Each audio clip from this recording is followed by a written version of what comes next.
The views, comments, stories, and opinions shared within this podcast are my own or those of my guests, and in no way represent the views of the company or companies that I or we work for. All stories, events, and tales shared within this episode may or may not have happened in the manner in which they are told. They may or may not have even happened at all. The details have been changed to protect the innocent and the guilty alike. This is Squawk Ident. Minimum 200, 100 above. 50, 40, 30, 20, 10. Retard. Yeah, punch everybody up. Just had an earthquake at Salt Lake Tower. That's why I have a transformer get blocked. Yeah, it was shaking pretty bad. Right now, 16 right is just clearing from 1 RD, landing at your own risk, ATC 0.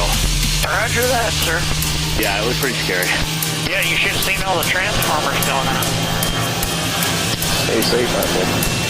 What's the wind? Wind 020 at 21, gusting 39.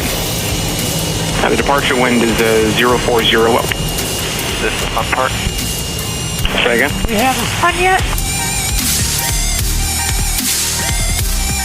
You're listening to Squawk Ident, an aviation podcast dedicated to the journey and the challenges surrounding the life and career of Aviator Tony, his co-hosts, and his guests. Together, we will explore the many pathways to an aviation profession, the realities of what a professional aviator can expect in today's marketplace, and we share many stories along the way.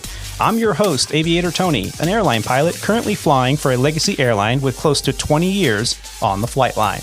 This is episode 59 of Squawk Ident, recorded on the 14th of October, 2020, from the Aviator Sound Studios from somewhere in Southern California.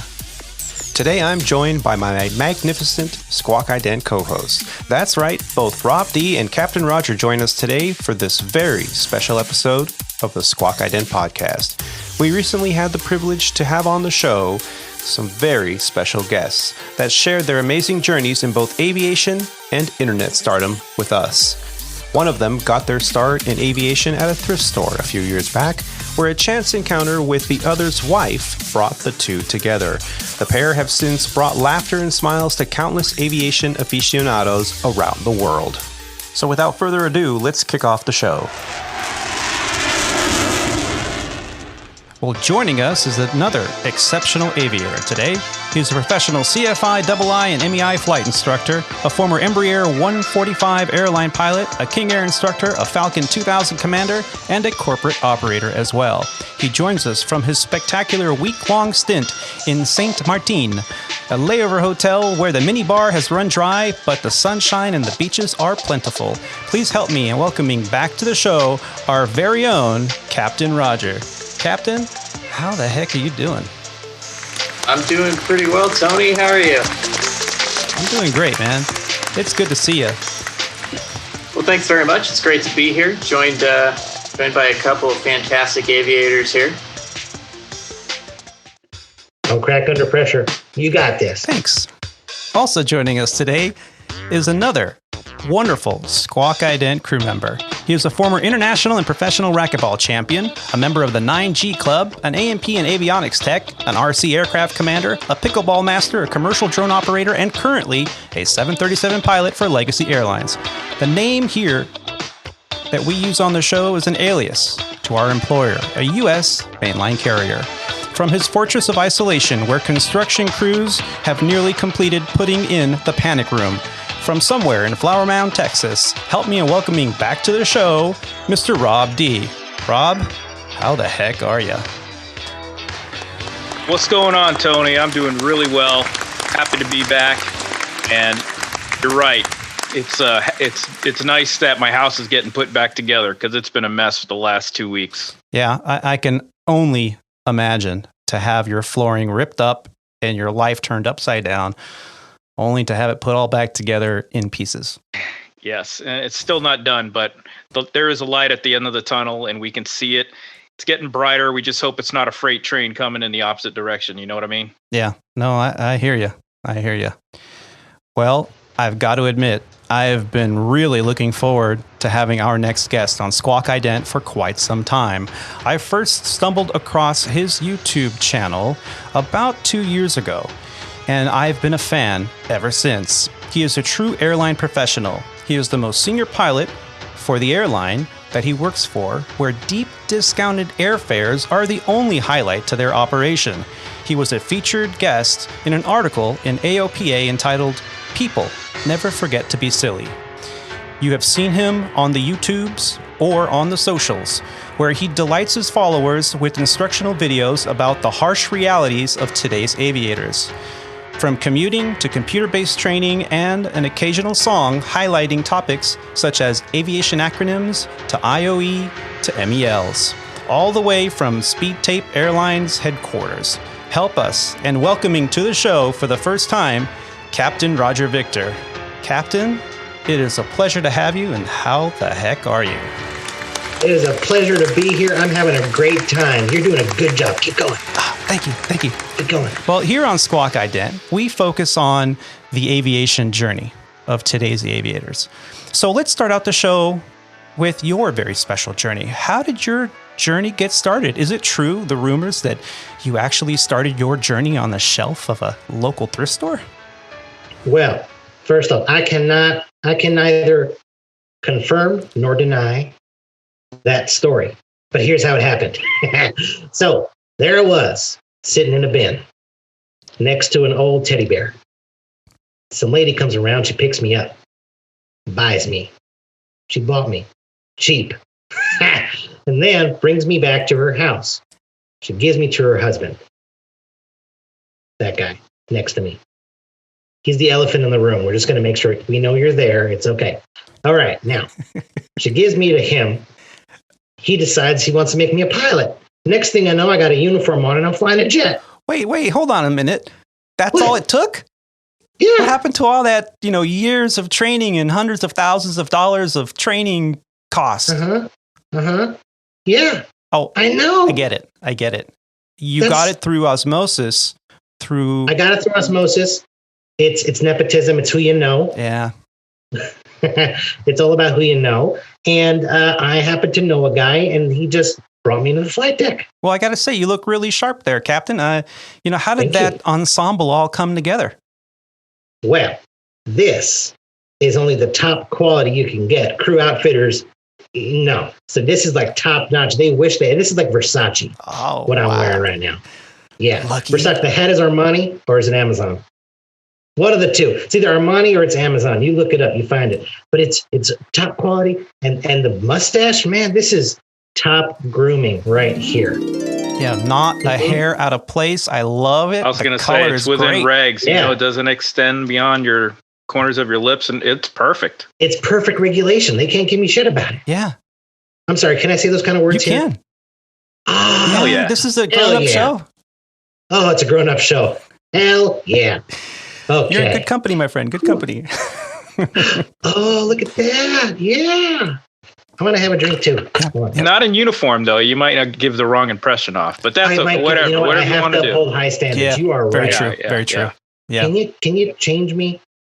No. Okay. Crap. I'll have one for you, Captain Roger. I have other clothes. Okay. He just never puts me in them. And that's got to be embarrassing too. I mean, he undresses you, he cleans you. He talks to me. Oh, that's nice. He asks for my advice. That's a great idea. I think I might need a friend to ask advice that I completely control 100%. When you talk to yourself, people call you crazy. When you have a puppet, you're a puppeteer. Oh, wonderful. Yeah. Wonderful. That's how it works. But we're nowhere near as creepy as ventriloquists. Oh, so there's a difference. Huge difference. Oh, explain this to me, please. Okay. If you looked at Bozo's face right now, you would see his mouth making the same words I'm making. A ventriloquist keeps their mouth totally still. Mm-hmm. And then their dummy or puppet talks for them. You don't know if the puppet's alive or not, or the words coming. He can make your toaster talk. Okay? You can't. Captain Roger, something tells me that you would make a very good ventriloquist. Me? Yeah, I probably could. You'd probably be really good at it. Yeah. Yeah. You could probably make Bozo talk without moving your lips. I'm going to make this marker talk. Oh. Here we go. Okay. Hi, I'm a marker. You didn't see my lips move, Not did you? at all. Nope, not at That's all. amazing. Unbelievable. That was the I would first pay to try, see too. that. I think would there's pay to see a a show like Vegas that. show in the works here. There better be. Penn and Teller can move out, make room. Cirque's away my America's ass. I'm Got coming in. Talent. Oh, AGT. Well, there's been some, Airlines Got Talent. there's been some AGT. puppets on there. There you go. Airlines Got Talent. Airlines Got Talent. I think you got the spin, my friend. I got the spin. You got the spin. Speaking of spin, your training. You said you did a little bit of training through, your handler. Should I just say Bozo? Okay, I know that's not because I'm trying to, be mean to your handler. I know that's he chose it. Yeah, that's what you call your handler, Bozo, and so that's what we're gonna refer to Bozo when we're speaking about him. But you have been able to learn through his journey in aviation, and that's really become your journey in aviation. And he signed off my entire logbook? Did he? Was it one entry or? He's an instructor. What? Was it one entry or was it a logbook full of entries? Well, it's full of entries. Lots and lots and lots of entries. You got to, when they look at your credit, you got to make sure that they get tired of looking at your stuff. If you ever go to a logbook review and you put a big stack of logbooks, they'll thumb through like one or two. If you put one logbook, they're going through every single page. Now, what happened at SpeedTape? Did they go through your logbook extensively or how did that work? Well, at SpeedTape, I met this guy named Louie, and Louie's like, hey, I want to start an airline. You want to fly with me? Yeah, I do impressions too. And I was like, sure, I'll fly an airline with you. What do you have? And he goes, I have half of an Airbus. Half an Airbus. Yeah, the other half's a Boeing, but we'll make it work. So we got together and I wrote the manuals, which was like, up is back and down is forward. I put a note, pedals are not for braking. No. Just for braking, rather. Oh. And that's how we started. Yeah. That's how we started. I was their first pilot. We hired one more. Staffing was terrible. Yeah. Yep. But through this seniority, so you've become quite important at your airline, being the number one pilot. Does that make you the chief pilot too? I am the chief pilot. I am the most senior pilot of our union, which makes negotiations really difficult. And I call the shots, and then Louis tells me I'm wrong. Oh, he tells you you're wrong because what does Louis represent as the dispatcher, and is he also? Well, Louis is essentially a one man or one rodent, I guess. One rodent? Rodent? Is that offensive? One rodent SOC, Systems Operation Control. He does everything. Yeah, from dispatching airplanes to is he also in charge of maintenance and MEL issuance? Or yeah, he's a dispatcher. He's crew scheduling. He's maintenance director. Wow. He's also in charge of getting K-cups for the coffee machine. Don't say that too loud because I'm sure that our airlines that we're currently flying for would love to combine those roles into one paycheck. Yeah. Oh, you mean like they're trying to get rid of a pilot from the cockpit? Yeah. Kinda like that. Yeah. I wouldn't put it past them. Yeah. Don't say it too loud. Yeah. So, for a puppet, I'd say your flight training was pretty extensive then. Pretty extensive. I learned from watching. Mm-hmm. And then after watching for a while, they said, take up this half Airbus, half Boeing. I'm like, sure, I could do that. It had a side stick and a yoke. I didn't know which one to use. And I just got in there, pushed the throttles forward, thrust levers, push the thrust levers forward, right? And I took off. And because it's a half Airbus, half Boeing, I took off and it said retard. And I'm like, what? No, wait, not now. I know that's wrong. It was not a comment on your skill level in any way, shape, or form. It was just the Airbus. No. It's just European speak versus American speak. I got you. Yes, I'm very familiar actually, because the airplane on every landing calls me that, and I haven't figured it out. Ah, you're an Airbus guy. Yeah. What's it like eating your lunch on a table, spoiled brat? Sorry, didn't say that. I didn't say that. When they had lunches for us, it was actually quite nice. And for the past probably 5-6 months, it's been a cold sandwich that looks like was made a week earlier, and the meat is like different colors. And wait, I'm sure your co-host, who's my namesake Roger, can talk about crew meals. Yeah, Roger, I never really asked you about that. Do you have, how do you do crew meals as a crew? Do you eat, Roger? I just put him on the spot. All your listeners are going to hate him now. Corporate's a different world. We can pretty much do whatever we want. So you have the fancy catering coming to the airplane before you take off. We typically don't we'll typically not do catering. When you do catering, it costs, $100 for a sandwich. We'll just say. So we try and be somewhat responsible for the client's money, and we'll order something from, some kind of sandwich shop, and we'll get something for the pilots, something for the people in the back if it's breakfast. Oftentimes I'll stop by the store and I'll pick up stuff. We do not go hungry. I'll just kind of leave it at that. And none of the food that we eat looks like it's been sitting on a shelf for a week either, Captain Tony. Yep. Yeah, well, I've stayed away from a crew meal now for quite some time, and I got to tell you, it works. Yeah. I only eat it if it's last resort. You know what I mean? Last resort. I jump seated a few times on mainline airways, right? Yeah. Transcon jump seating. And the captain looks at me and says, "Hey, you want my breakfast?" I'm like, "Yes, you get breakfast? Yeah. Why aren't you not eating this? Do you not want it? I will eat your food." Yeah, I try to offer the same. For hours and food. Yeah. Yeah, I try to offer the same to jump seaters, especially if they're a regional or a low-cost carrier pilot that's trying to get home or trying to get to work. Hey, your crew meals are ready. It's like, well, I'm going to pass, but go ahead and give it to the jump seater. And 9 out of 10, I turn around and it's gone. It's crumbs. Wow. Yeah. It's pretty embarrassing, huh? Yeah. Those poor regional pilots were jump seating. It's, the mainline guys will offer you their crew meal, and it's like we haven't eaten in 4 days, and they're just kind of turning up their nose like, I've eaten this for the last month. That's because we're giving them the puppy eyes. Yeah. I was a regional pilot for 13 years, and I sat on that jump seat every week to go to work, and I tell you what, I'm a little hungry. Could I at least have your yogurt cup, please? Yeah, for sure. So I have nothing to look forward to except a little bag of pretzels off the little galley cart. That's if I could find it. Yeah.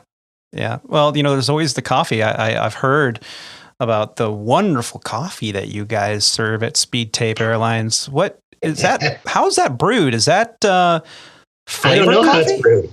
I don't know how it's. You think I know how to brew coffee? I get on the radio. I call commissary. So commissary, I want coffee. They give me a carafe. It could be filled with stale Coca-Cola. I don't know what's in there. It's brown.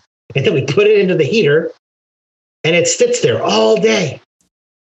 And passengers want it. It's like coffee makes you have to go, right? Mm-hmm. And the first thing they get on an airplane, they want to drink a coffee. And you know what's going to happen? They're going to want to then afterwards go to the lavatory and dump a deuce in the lab, which was instigated by carafe Coca-Cola coffee. Yeah. Well, a 3-day-old percolating coffee, that's the best cure for any kind of constipation. Yeah. But it's like they want to go to the lab. I mean, nowadays, I'm sure the lab is a lot cleaner. Yeah. But I'm sure it's not a lot cleaner, Yeah. Yeah, for sure. Yeah. Actually, I deadheaded on a. This is actually I'm going to give a shout out to this. I deadheaded on a Southwest flight recently. Mm-hmm. Okay, I did. Incognito, but I did. Oh. And I was wearing a mask, but I took the mask off to have a drink of water, right? And when I took the mask off, I inhaled. Smelled like a hospital. Now, if anyone here is a 737 pilot, or you've ever been on one, 737s have the smell of an airplane that was designed in the 60s. It does. Oh, yeah. Absolutely does. I don't care if it's the new one. I don't care if it's a brand new Max out of the factory with the plastic on it. It's going to smell like a plane that was designed in the 60s and should have been retired a long time ago. Smells like a wet sneaker. Yeah. This one smelled like a hospital. It was incredible. Yeah. Ow. Yeah. Not like in a bad way, like in a fresh air kind of way. Yeah. Ow. So good shout job out to Southwest. You're doing something right. Yeah. That's good. Yeah. Kudos to them. Yeah. Absolutely. Rob, have you had that smell situation on one of your airplanes where you could smell it like a hospital? It's super sanitized. Like a hospital? No, never. No. Not at Legacy. That's all I can say is no. And if you do fly a Boeing 737, you can smell everything too, if you know what I'm trying to say. Mm-hmm. That forward lavatory is right there, and sometimes when they actually go into the lavatory, the door actually hits our cockpit door. Mm-hmm. So when they're rushing in there, when the doors are boom, slam, boom, and then a few minutes later, you're like, let's turn that airflow on high, okay? Oh, no. I gotta share this story. So, a time ago, I was flying over the Pacific on one of these wonderful, Honolulu overnights. So we're about halfway over, and it's pretty quiet. The weather is perfect, and the captain says, "Hey, your aircraft, I'm going to stand up for a moment, stretch my legs." I'm like, "Okay, it's good. Get the blood going. We want to prevent DVT as much as we can, and so we got to get up and get the blood flowing to our legs every once in a while, especially after a long flight, like 3, 4, 5 hours, like that one was." And he stood up and stuck his butt against the cockpit door. There's some vents on the Airbus, and I was like, "Is he stretching or something? What is he stretching?" I'm like, "What are you doing?" He goes, "Oh, I had to let one go, and this is the best way. This is the best way to do it. And that way it gets sucked into there in the galley, and they're going to wonder." Oh, that's bad. That is, see, you got to learn from your experienced captains that's right there. Interesting. I didn't think of that. Oh my gosh. That's you ever awesome. fly a Q400? No, I haven't. Any of you guys know? So there's a forward outflow valve on the Q400. Comes right out the flight deck. Had a captain once let one go, and he said to me that I should open up the forward outflow valve. Hint. To help. And I said, "How about you just don't let one go on the flight deck, stupid?" That is a faux pas, isn't it? To pass gas. I mean, if you're not feeling well, you could always go, "You know what? It's time for a bathroom break. I'm going to go be back there for 5 minutes and take care of some urgent physiological needs." There's no shame in that. You don't let one go. You don't eat tuna, and you don't dip in the flight deck. Thank you. I don't care what you think. You don't dip in the flight deck. We know what you're doing every 2 seconds. Yeah. A damn coffee cup. Yeah. And my favorite is when they take an empty Pepsi plastic bottle that is clear, and they're sitting there and they go, and you could see it's disgusting. And then they swish it around. Yeah. Like, "Look what I have done." You should be proud of this. No. Yes, no. I have created this. Rules against things you should not do in the flight deck, and especially if you are a jump seater. Come on, man. We all know. Oh my gosh. Anybody got an empty cup up there I can use? No? Okay. I'll just have to fly to Wait, no. Okay. This happened to me. I did this as a jump seater. I'm sorry. I asked, "Do you guys mind if I just close my eyes for a few minutes?" And they're like, "No problem." This was in an Embraer 145 jump seat, right? So if you've ever been in one, it's pretty tight. You know it's tight. Yeah. Next thing I know, here I am slumped over the center pedestal like this, like that. I wake up and I'm just slumped full forward, right in between the two guys. I felt so bad. So bad. But it happens. It happens. And most of us have sympathy for those, having to commute in an Embraer or CRJ or a small regional jet to get to work. It's cramped up there. And if that's, the only way to get to work and you're tired or you're going home, especially, hey, you got to rest your eyes. As long as it's not during the sterile cockpit period, right, Captain? What? I don't think they got their clearance yet. Oh, I think I was out. Oh, man. I do not remember V1 of that day. Oh, yeah. Yeah, we've all been there. So, these are some pretty crazy stories. What are, the highlights to things that you've witnessed or experienced out there on the flight line? What's the craziest story that you can remember? Craziest story I could remember. I think I was I was a new captain, but flying into Newark, there's some rain, there's some storms, and at SpeedTape Airlines, we are very strict on our touchdown criteria. Okay, you got the touchdown markers, then you got the 500 feet after that, right? So you got the 1500 marker. So you have to touch down by the middle point between those two markers. Oh, wow. Otherwise, I want you going around. Yeah. That's pretty strict. You know why? Why? That's right. Because fuck aircraft carriers, we can do it better. That's why. So that's why. You try to grease it on every time. Grease? No, you plant the fucker. You put it down. You can't aim for a 250 piece of asphalt and grease it. Come on, man. But coming in, right? And I don't think going to make it.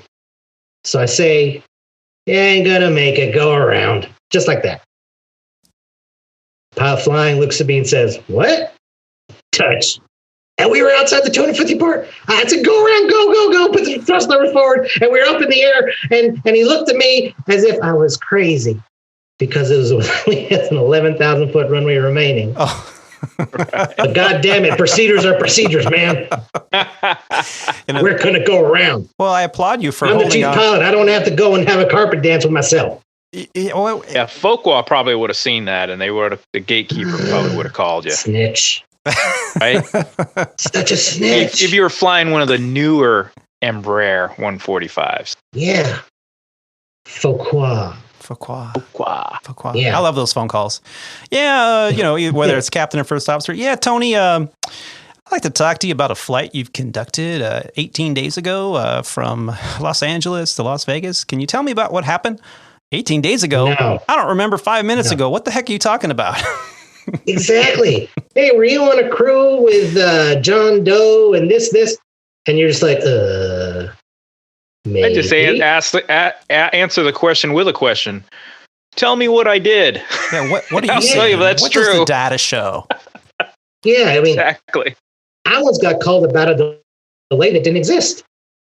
And I was doing a good thing, too.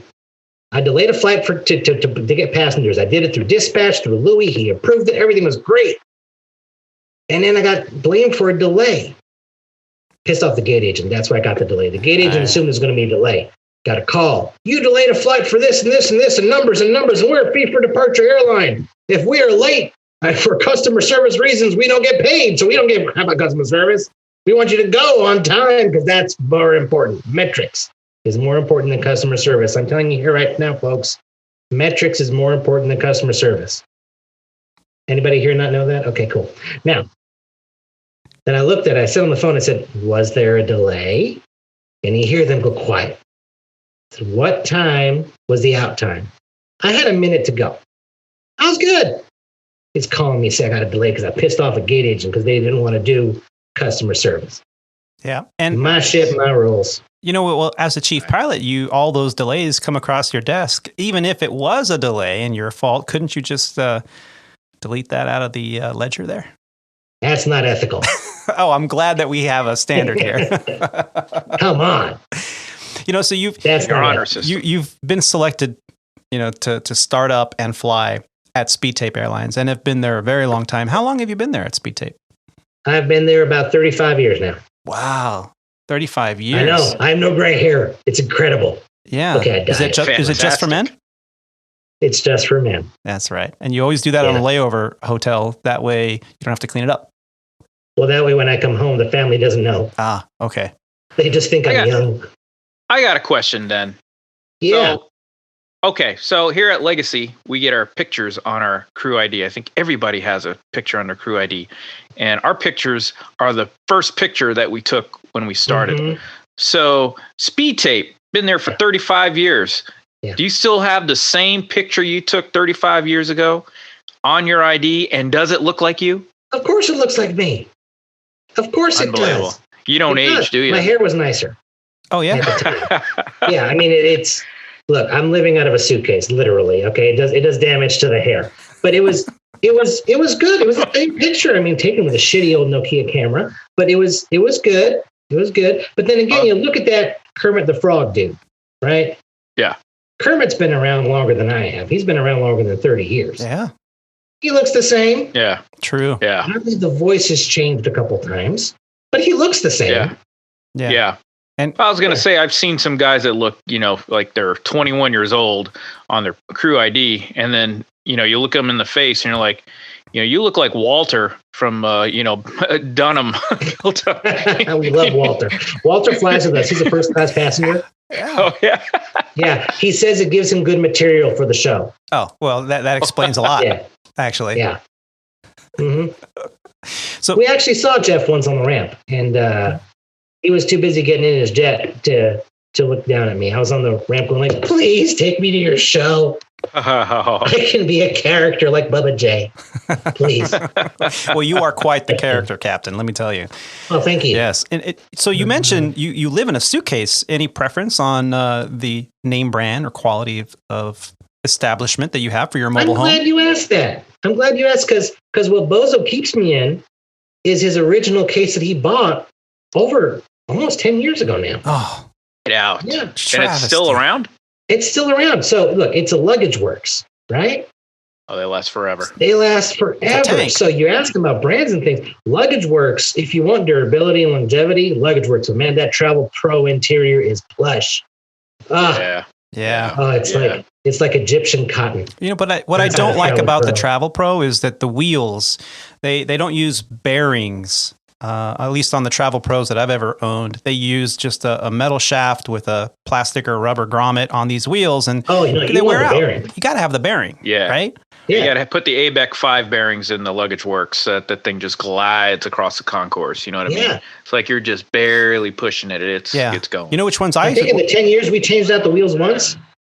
Well, and I meant to mention that years of being based in and out of Chicago, pulling my Luggage Works bag through the snow and everything, I was going through bearings twice a year on my bag, which is one of the main reasons I went to Luggage Works. That and the fact that the thing is a tank with its exterior metal frame. Well, the bearings kept getting rusted out because I, wouldn't take it all apart after pulling the bag through snow. So I decided to go with ceramic bearings. So you can order ceramic bearings online, and they have a tendency to not decay and rust out as much as the traditional metal or stainless steel bearings. So just a little tidbit for those listeners out there that may be dealing with these kind of issues. If you buy a overnight bag, spend the money, get a good one. The Luggage Works brand is a great brand. I actually have Strong Bags. Strong Bag is a great brand of suitcases as well. It has a aluminum interior that's covered with fabric, so there's no frame on the outside. It's a little less tank looking and a little lighter, but the same with the wheels with the bearings. And I haven't had a need to replace the bearings yet, but if I do, I'll go with the ceramic ones instead. Cool. So yeah, food for thought. Yeah. No, he finally swapped them out like 3 years ago. The ride got so much smoother with the new wheels. Wow. I was going to say, if for you, Captain, it's probably like a mobile home for you, isn't it? You live in that thing, you're getting pulled around all the time, and then if you send the thing in to get refurbished, it's like getting a whole new interior, redone. It is. It's like living in a mobile home when your friend keeps dumping dirty laundry on your couch. That's what it is. That might be a little tough to have. So we got a system going here. Clean clothes go in the main bag. Dirty clothes go in the side pockets. If the side pockets fill up, they got to use the other exterior pockets before they come inside. So I guess you can only go about 4 days before you have to trade everything out again, right? Yeah. Yeah. Okay. 4 days or 5. 4 We can stretch it to 5. Okay. I'm not an unreasonable puppet. We can stretch it to 5, but after 5, he's paying the damn money to go to that coin slotted whatever laundry machine they got. Yeah. Yeah. Oh yeah. Yeah. God forbid you get extended or, stranded at your last overnight. Then you got to go 5 or 6 days. Oh man. Well, you got the people who do the inside out underwear stuff, and I don't understand that. Yeah. Forward to backwards and then inside out forward and inside out backwards. That's 4 days. Why would you do that? That's what coffee machines are for. Seriously. It's hard to do now because the hotels got smart and they no longer have coffee makers with the basket, and the filter and everything. Now they got these little cups or these little, fancy Nespresso ones. And so it's kind of hard to put your dirty drawers in there just to give them a good steam. Learn to adapt. You can shove them in. Shove them in there. Just get them in there. Where there's a will, there's a way, damn it. The first time I heard that, I can't tell you, I don't think I had coffee out of a hotel room for months. I was saying, in the military, I learned to fold my shirts into little 6-inch squares. So I'm sure a piece of underwear, if you fold it correctly, you can get that thing perfect. Yeah. Also brews a pretty good cup of coffee. I'm sure now I'm going to get some feedback about this topic. So let's move on. Oh, it's one of the hot button ones. It's one of the hot button ones because everyone knows it's true, but no one wants to admit they've done it. Right. Absolutely. Yeah. Or that, or using the iron to grill some cheese on the ironing board because you're hungry. Who's bringing cheese and bread on the road? Well, I've seen pilots pull a loaf of white bread and a jar of peanut butter in the cockpit with a little butter knife, and they're like, I'm a little hungry. I'll make myself a sandwich. All right. Full disclosure. You want to hear something crazy? Is when I was with Sandpiper, there's this one captain that I buddy bid with because we actually had a good time. But we would bid these Miami overnights, and he would keep a full culinary set in a locker in Miami so he could barbecue. And what he would show up to work with is a full-up igloo, bungee cord strapped to the tow hook of his luggage work bag. And inside, he would have meats that he's marinating and on dry ice, and he would lug that thing around for usually we had the Miami overnight like the second night or something like that. But the second night at the Sherry, we get at the Sherry, get the key to his locker, fire up the grill. He'd cook all the meats, and we'd go down to the local Publix and get some vegetables and stuff like that. That's incredible. Every single week for 4 weeks straight. It was the greatest time ever. Well, I can understand why you would buddy bid with that individual. Oh, it was awesome. It was awesome, man. Traveling with your own personal cook. Yeah. And then the next month I had to fly with somebody else, and I still had the Miami overnights. And the guy's like, "Hey, I'm gonna go to Subway. You want something?" I'm like, "Hell no, I don't want Subway." Where's my marinated ribeye? My gosh. Oh man. Now, speaking of great layovers, Captain Roger, what have been some of your favorite layovers? Oh gosh, well, Rochester, New York has so much to offer. You really is it the famous barbecue? I love how you guys think. You have to ask, is he being serious? Dinosaurs. Is it a joke? Was he Dinosaurs is right there. Yeah. There's only, dinosaurs are overrated. I'm going to say it. It's overrated. It's good because you're trapped there, and it's the best of the options you got. Mm-hmm. Syracuse dinosaur is better than Rochester dinosaur. True. I'll sit it. But if you've ever had Kansas City barbecue, dinosaur is good. It's good. Yeah, it's good. Just not the 20th time you overnight in Rochester. Good. Right. You know what I'm saying? Right. But favorite overnight, I think, has to be hands down Las Vegas. Ah, that was wild. Yes, cool. We've seen video of you with some very attractive showgirls out there. Nothing. Everything's G-rated. Come on. I wasn't paying attention. I was looking at the Bellagio fountain the whole time. You see? Ah, that's what it was. Yes. Ladies, hey, ladies. Hi. How are you? I can't find the airport, and I don't want to fly my flight. Can you help me tell my dispatcher that I don't want to go? Louis, whatever gets delayed in Vegas stays in Vegas. That's right, Louis. Whatever gets delayed in Vegas stays in Vegas. I'm having fun. Yeah! Woo! Come on now. Now tell the truth, Captain. You are one of the most eligible puppets out there. Season whatever of The Bachelor next year, is this where you're going to end up?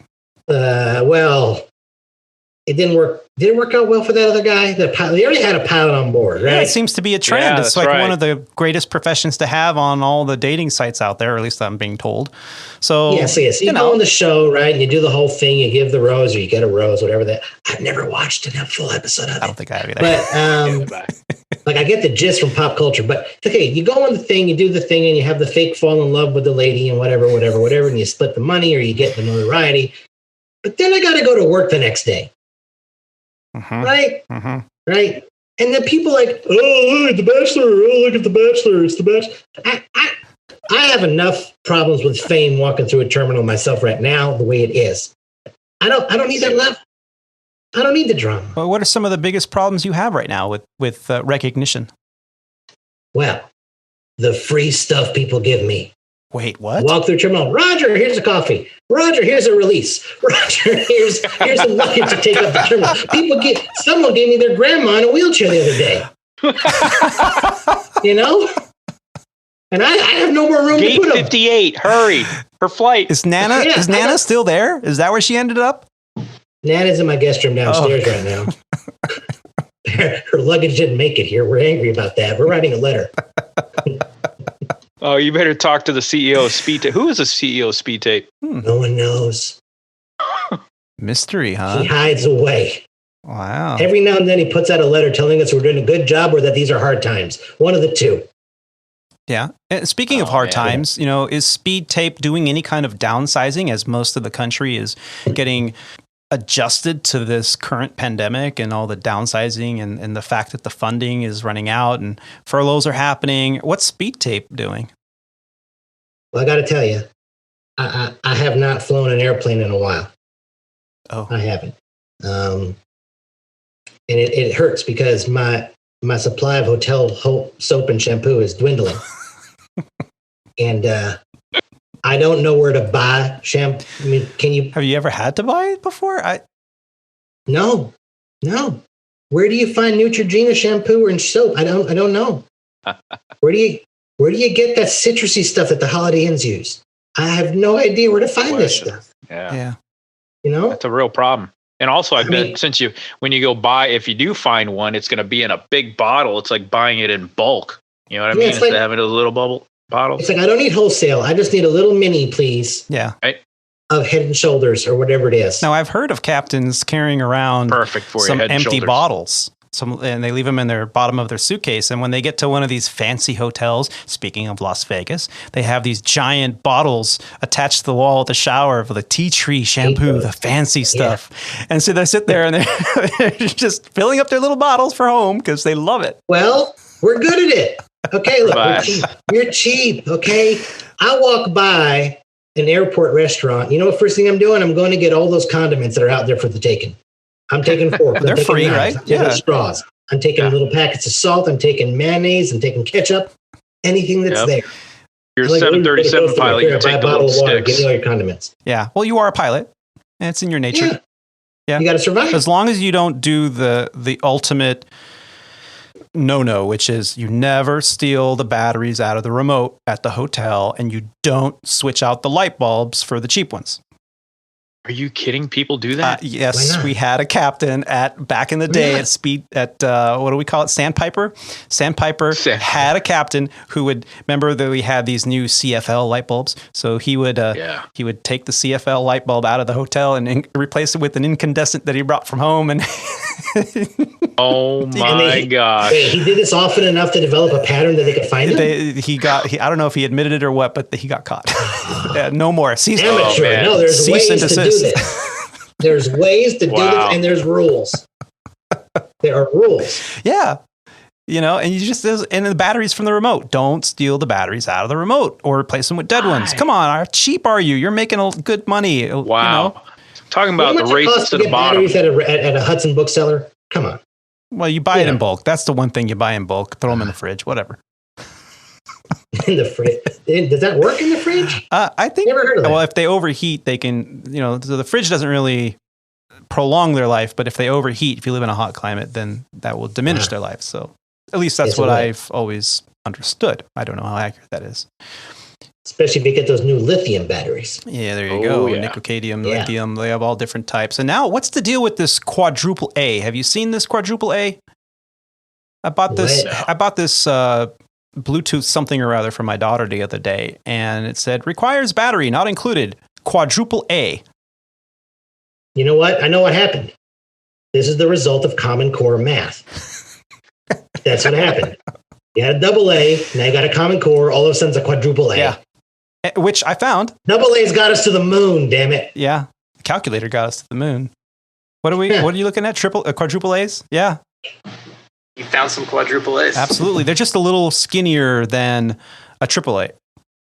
That's all the difference. That they're just a little smaller. So like in a particular remotes or some Bluetooth devices that are relatively small, like headsets, they'll take a quadruple A. Yeah. Neat. That's not okay. Yeah. Reinventing the wheel. That's what we do best. Yeah. We can make the thing conform to the popular thing that's out there. No, damn it. They have to make a new battery for us. That's exactly what it is. Yeah. And that person. You got to have like 15 different batteries, in your desk drawer just in case, something goes dead. Mm-hmm. Yes. We've actually gone to the rechargeables. With somebody and their Bose dies. Do you have a quadruple A? Fuck you. No, of course I have a quadruple A. No one's got a quadruple A. Nobody has a. Use 2 double A's, damn it. That's right. 2 and 2 and 4. That's right. Mm-hmm. So these pandemic schedules are really taking a toll on you, Captain. You haven't flown in a while. Yeah. Have some of your coworkers been dealing with this in a similar manner, or has it been hitting them kind of hard? Well, see, I took the voluntary furlough, so I haven't flown in a while. And since we're a 2-pilot company, the bottom half of the seniority list, he's been working alone. Single pilot operation? What? Single pilot? Why not? Look, we're going there anyway with the flight decks, and we're just ahead of the curve, okay? That's what we're doing. We're going to jump ahead of it. We're going to be the case to show them it is not a good idea. Well, that's what we're doing. In one of your latest videos, you were saying you were flying empty airplanes around, and it was probably a while back, but I mean, I guess if you don't have any passengers, what do you need 2 pilots for? Exactly. Well, let's see. Louis keeps saying the plane will fly itself, right? So I keep saying, take Jeff, my co-pilot, out of the plane, and we can see how it flies itself. It doesn't fly. Yeah. Just saying. No. But, it was empty, which was weird. Because, when it's empty and like you're flying an empty plane, you hear voices. Like you have phantom passengers.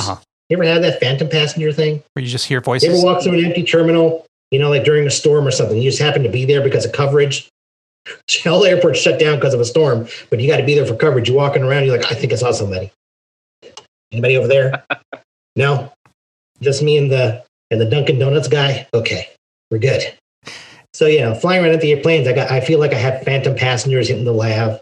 I make the safety announcement for nobody. Yeah. Yeah.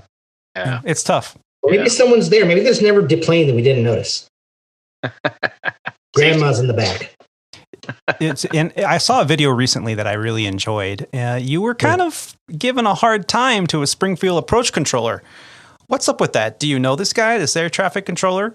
I was given Wait, was this a while ago? Yeah, it was a video a while ago that you were messing with air traffic controllers and not calling them when they were, trying to get you to read back. And they knew you by name. They knew that you mess around. Well, first of all, like I said, people know who I am. They're giving me delay vectors for free, as a sign of gratitude that I'm in their airspace. And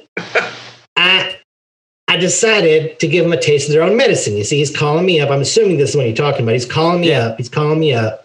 And I'm like, I don't have to answer to you. You are not the boss of me. So I just did what they do to us. And I just told them I was on the landline. I got stuff to do too. Yeah. I don't have time to be answering every single call and traffic alert, they send my way. I'm busy. You're a single pilot. I mean, you can the crossword's not going to fill itself. Communicate. Yeah. Yeah. What's your biggest pet peeve on the radio, Captain? My biggest pet peeve? Yeah, that you hear. Honestly, this one gets me. The meowing. Oh. Honestly, it's the meowing. I think I know that guy. I can come up with some sort of joke, but it's the meow, shut the fuck up. Really? Like, are you that bored? At least be original. Be like a dinosaur. Rawr. Come on, do something else. Meowing. Yeah. Have you heard this one on guard? I think I told you this one, Tony, the one where somebody keys up the mic and he goes, "Where is he? Where'd he go? Where is he?" And then somebody goes, "You're on guard." And he goes, "There he is." Yeah. See, that's original and that's good. I mean, again, for legal purposes, no one should be fucking around on guard. No. But if you're going to do it, be original about it. That's right. Have some originality, for sure. Apparently, there's somebody out there who's impersonating me. Yeah, I saw that post that you put up there. What the heck's that all about? Someone texted me and said, "Hey, if you said that this is Captain Roger Victor, welcome aboard SpeedTape Airlines on guard near JFK," I think it was 2 days ago now. He said, "I heard you." And I go, "That wasn't me." So someone's out there being Captain Roger Victor. But isn't that the greatest form of flattery right there?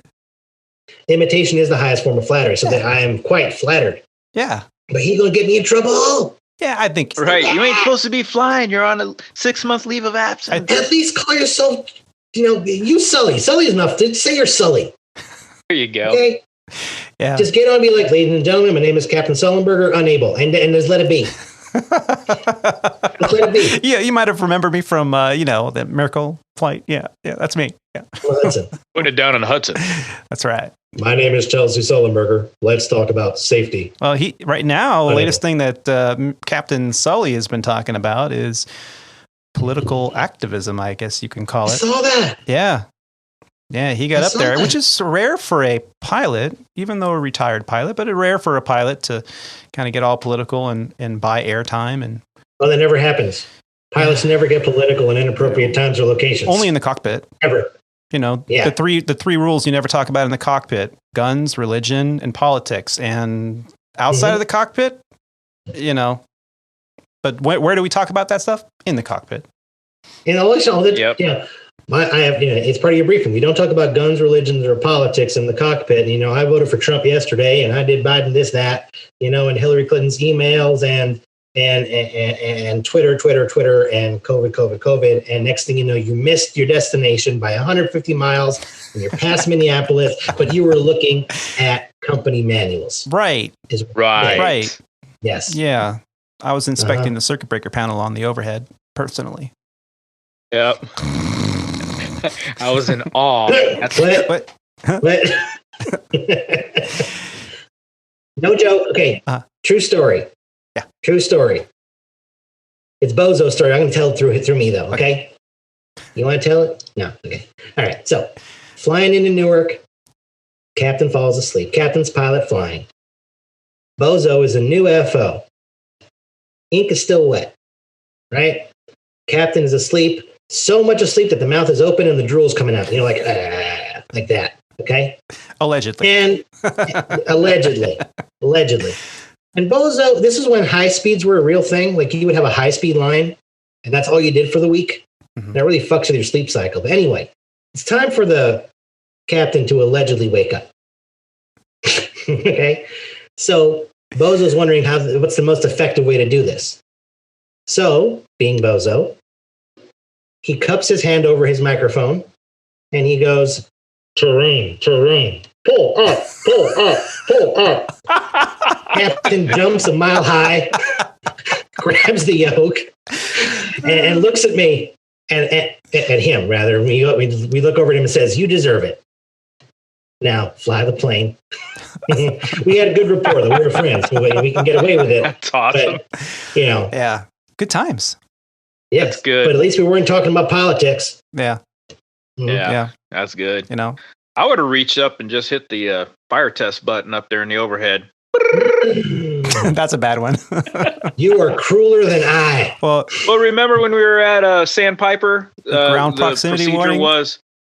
Well, no, that too. But at Sandpiper, the procedure that we took off with the APU on, and then you shut the APU off and flight. Oh, old school. Oh, you would test it like that. Yeah, you test the shut off. Well, one time instead of hitting the APU stop button, I accidentally hit the fire test button because they're only that far away. Yeah. The captain, I think he jumped out of the airplane for a split second. I'm like, my bad. Oh, my Lord. Yeah. Good times. Allegedly. Good times. Allegedly. Look, if anybody takes a story told by a puppet seriously, they got problems. No, don't worry. I've got the disclaimer at the beginning of each show. So that's good. We're covered. Look, I made a video once a while back about what you can and cannot take from hotel rooms. The first comment was, you're going to get in trouble. You're promoting theft. I'm like, fucking hell. If you're taking things from a hotel room based on the advice of a puppet who stands not 16 inches tall, you got issues. Come on. Yeah, that's very true. I mean, I want to tell everybody right now, and I love your support. I am not real. I'm a fictional character. Wait. Please. What? Don't. See, Roger's with me on this. Roger gets it. I saw Roger's face. He's like, yeah, yes, you are. Yes, you are. But like Tony was just like, oh, I just shattered to like, Tony, there is no Santa Claus either. What? Just letting you know. I'm destroying everyone's dreams. I'm going to shut up now. You look so real. I know. And so you're talking to me. And look at this. This is pure realism right here. Oh, look at that profile. It's amazing. Have just been crushed. Oh, wow. Pure, genuine felt right here. Yeah. Amazing. That is wonderful. So there's been good tonsils too. There's a lot been going on in the aviation world. And I just wanted to get your take, Captain Roger, on all the news that has been going through the cycle in the past few months. What has been the news that really has impressed you the most? Me? Yeah. It's going to get mushy. Uh-oh. And I know that it's not the most popular thing. Look, when this when COVID hit, right, really started, we saw airlines falling out of the skies like flies off Mike Pence's head. Okay, and you had their reaction got me.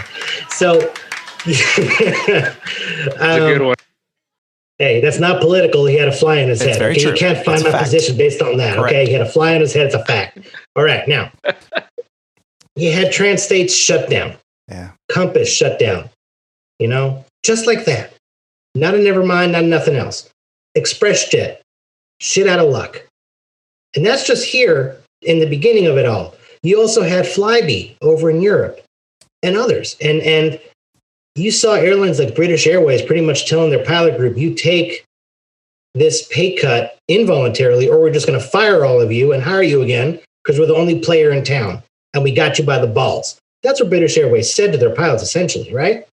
So what I found to be encouraging is what just happened at United, is that the union and the leadership got together and they really realized that this is something that's affecting everyone, but it's no one's fault. This is a weird time to be a pilot because, you know, pilots were like, yeah, management's angry and they're after us and this, whatever. And they did this and they were that and it's us against them. But really, that's not what that's not what the situation is. No. This isn't mismanagement. This isn't, I mean, I'm sure people are going to be like, yes, it is. They should have had more reserves. But hell, you go buy a 777, tell me the operating costs when that thing is just parked, okay? And all the staff that have to, you know. So it's not their fault. And they could have just told the pilots to pound sand and go home. But they didn't. Yeah, they got the CARES Act and everything else, but they worked with a union and came up with some solution. And that's not what's impressing me as much as the fact that senior pilots helped out the younger generation. Mm-hmm. They truly did. At least, I mean, I'm not saying they didn't at Delta or at American. I'm just more familiar with the story at United because that's what I've been reading in the news. But I'm just impressed that pilots actually got it. And they put self-interest aside and looked at what I can do to affect, you know, positive change as a whole. So that's my happy story recently. Yeah. In our industry. Yeah, and I'm glad you mentioned United. You know, we've also been kind of following them, and it's so rare that you get a pilot group within its own company that stick together. We've gotten used to seeing this over at Southwest, and they've always had this kind of mentality at their company that, you know, 0 furloughs, we'll do whatever we can. They had campaigns, save someone, Fred, I forget who it was, but to do what they could to not furlough because they understood that pilots are a collective and we need to support each other. And the fact that United is also following suit is very positive because hopefully the rest of the carriers out there will take a lesson from their playbook. You know? Yeah, well, I would hope so. Because we've all seen it before where like we're united in this and we're one pilot group, but then when the vote comes down to it, you can tell people who are voting with their pockets versus their hearts. Yeah. You know? And I mean, everyone can vote the way they want to vote, and I get it, but it takes a bigger person to say, I will take the pay cut if Junior there can afford diapers for his kid. You know, that's a sign of a good pilot group who understands and gets it. Yeah. A lot of There's times to be militant about things, and then there's time to do the really, really true right thing. Right. Well, thank you for mentioning that. It's been a little bit of reversal because didn't the Southwest pilot group just come out the other day when they were basically saying no to any pay cuts in order to save jobs? Well, they're adding destinations and adding in 2021, they're adding a bunch of new flying. So I think that has a little bit to do with, hey, you're asking for pay cuts, but you're adding all this flying and ordering new airplanes. It doesn't sound right. So something bigger is going on or at play there. And until we have all the facts, I kind of reserve to pass judgment on that. But yes, Southwest pilots are definitely changing. We should probably shout out to our friend Ty and Jerry, who've been on the show before, who have friends over on that side of the industry that we can kind of talk to them about. But thank you for mentioning that. That is kind of a heartwarming aspect of our industry right now to see a pilot group stand together, stand strong. We hear it all the time. Hold the line when it's contract negotiations, but when it's the other way, it's all men and women for themselves. So, that's definitely a good thing. Mm-hmm. Now, and when contract negotiations come around, believe you me, we'll all go back to our familiar roles, But right now we got to come together and get through this. Absolutely. Otherwise, there won't be any contracts. Definitely. Very good point. Yeah. So you've starred in many YouTube videos. Which video was it that went viral that really put you on the map here for? It was a little one that we had no idea that it was going to go big. We were just trying something new. We were trying a new voice for me, actually, if we're being honest. Yep. And it was about a hotel breakfast. And I think we were putting videos out for about 4 months before this one came out, and this one went viral. A simple hotel breakfast that I missed at 6:30 in the morning because I had a 6 a.m. van. Yep. And I don't think it's even, it must be like a minute long, not even. And it just shot up. And it kept going and kept going and kept going and kept going. Yeah, I remember seeing that, and I was like, "Oh my God, this is so true!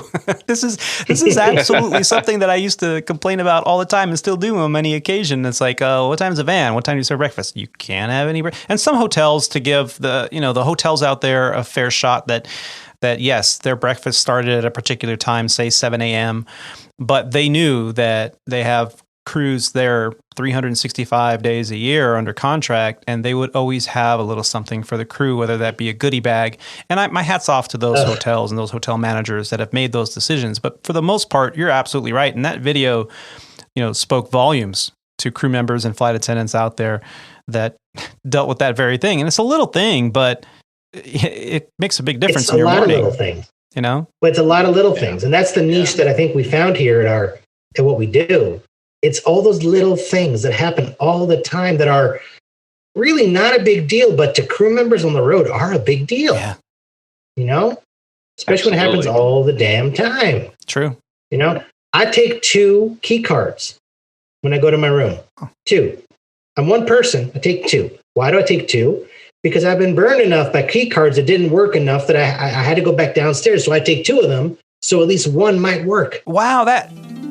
In all my time, close to 20 years on the flight line, and I have never heard that before. That's amazing. Are you saying that I taught you something? You sure did. I'm going to bill you now for 5 minutes of instruction. As you should. And I'm going to put it in my logbook. Sign the logbook too. That's a wonderful. Yeah. That's what. And these. Do you have a video about that? Not yet. Oh, okay. There you go. You heard it here first, ladies and gentlemen. You should write that down. You're going to forget it. So which video has been your favorite one to produce? To produce? Yeah. Wow. Oh, wow. I know I have my favorite. Just curious about yours. Okay. So the favorite to produce, and I think the one that made me giggle the most as I was doing it, has to have been the acronym song. Just because it's a hard song to get through. Yeah. And I wrote it on an overnight, and I had to sing it to my FO several times. And after the 3rd time, he was just over it. He did not understand it. He didn't know what it was going to be. He what are you talking? I mean, it didn't have any musical backing. I'm just singing to him at the hotel breakfast. And he just didn't get it. But I think it took us, 7 singings to get through? Yeah. And then about 9 takes of the video. Yeah. Yeah, that by far is my favorite, although I like some of the other singing videos as well, I got to admit. Which one's your favorite?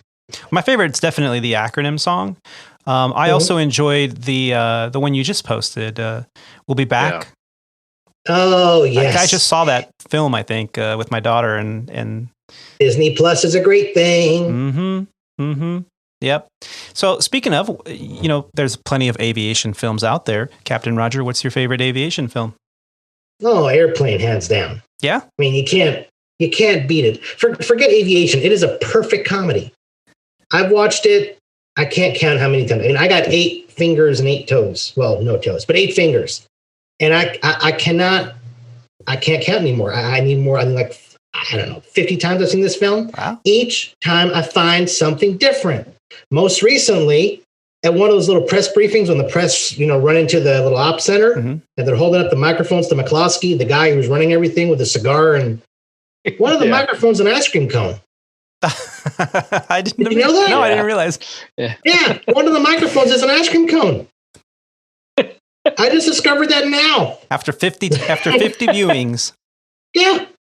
Or another thing that a lot of people miss is when Rex Kramer's getting dressed and he's looking at himself in the mirror, then he walks through the mirror because you just forget about it. Oh, really? Yeah, he stands in front of a mirror and he's looking at himself and he's standing there as if he's looking at a mirror and he walks right through. It was a doorway, but you assumed it was a mirror because they played it like a mirror. Nice. Yeah. That's awesome. I grew up watching that film on TV, but of course on television, it was always edited for television. So, growing up, it was cracking up, but it wasn't until adulthood and I was already in the aviation industry where I finally was able to see it on DVD at the time. Those are those little round things that you used to put in a player, dare I say VHS even further, but this was a DVD. And I watched it and I thought, oh, wow, this film's actually pretty raunchy. I like it. It was so raunchy. It was, I think it was late 70s they made it. It wasn't the 80s yet. I think it was late 70s. Yeah. And it's just pure gold. And ask Bozo, when you get to Bozo, ask Bozo, he's got a third-hand story about one of the actors of that thing. He didn't happen to him, but the pilot who flew with him swears it's true. So, we'll take it as that. All right, I'll ask Bozo for sure. Yeah. But, I had a big crush on one of the characters from that movie because I used to watch The Love Boat, of course, in syndication when I was a kid. And Captain Stubing's daughter was the sick girl in the movie Airplane with the IV. And really? I believe that's her. Yeah. Oh, I had a crush on her. Oh, you have a guitar. Yeah. That's her line. See, that's the line she was given. That's it. Oh, you have a guitar. I actually flew with an FO who had never seen that movie at a regional airline. Did you revoke their license immediately? I said, turn in your wings and your man card right now. Yeah, immediately. So if they've never seen Airplane and if they've never heard of the show Wings, you lose your card. That's why our regional alias is Sandpiper. Sandpiper. Yeah, I recognized it. I'm the OG. I recognized it right from the get-go. All right. Yep. Yeah. Whereas we call them today Cape Air. No. I wonder if Chaloup is still working there. I don't know. Yeah. So last couple questions for you, Captain. Do you have any kind of favorite music you like to listen to? Oh, favorite music. I do like the top 10 hits of Sesame Street. Ah. They're great. La la la la, la la la la, Elmo song. Yeah. Sing a song, sing out loud, sing a song. Yeah, I do like, I'm a sucker for musicals. Les Mis. I do love Les Mis because flying the regionals, how can you not be Les Mis? Or not French. But I'm miserable, okay? And I identify with Valjean. Always trying to do the right thing and always getting fucked over by the rules.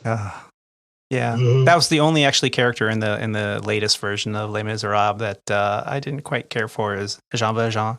Not Jean Valjean. Hugh Jackman's? Not Hugh Jackman. No, the other one, the sheriff. Oh, Javert. Javert, yeah. I didn't quite care for his... That's because Russell Crowe's singing sucked. Okay? I didn't want to say it, but you said it, and that I appreciate that. Please know me as Javert. Yeah. I'm here at your command. Just something, and I'm stretching out my voice. I think we have another video idea. Yeah, good tonsils there, Captain Roger. See, the weird thing is this. We can sing when we're doing my voice or Louis' voice. If it's him, he can't carry a tune for nothing. Yeah. You can give him a wheelbarrow, he can't carry a tune. Yep. I love it. So the final question, Captain Roger, where do you see the airline industry in the next few years? Define few. Honestly, because we're in a weird time. Let's say Define 5 to 6 years. 5 to 6 years? 5 to 6 years, I see them getting back to where they were 6 months ago. Honestly, I do. I think in about 2 years' time, travel will start to return to normal. Then they got to recoup their losses. Whatever growth plans they have now for, because they're streamlining the fleets and everything, and all the planes that we love, they're sending to the desert. Yeah. They're like, quick, no one's looking. Get rid of the 747s. Get rid of the 747s. The Mad Dogs, get rid of them. Yeah. Oh man, classics. But I think in 5 years we'll just be getting back to where we were last spring. So you think it'll take about 5 years to get there? I think it'll take about 3. Like if airlines furloughed, in about 3 years, all the furloughs will be back on property. If not for any other reason that it takes time to train everybody again, But 5 years, I think the airlines are going to be going strong. I do. Good. Well, we appreciate that that insight, and we look forward to more insight from you and videos.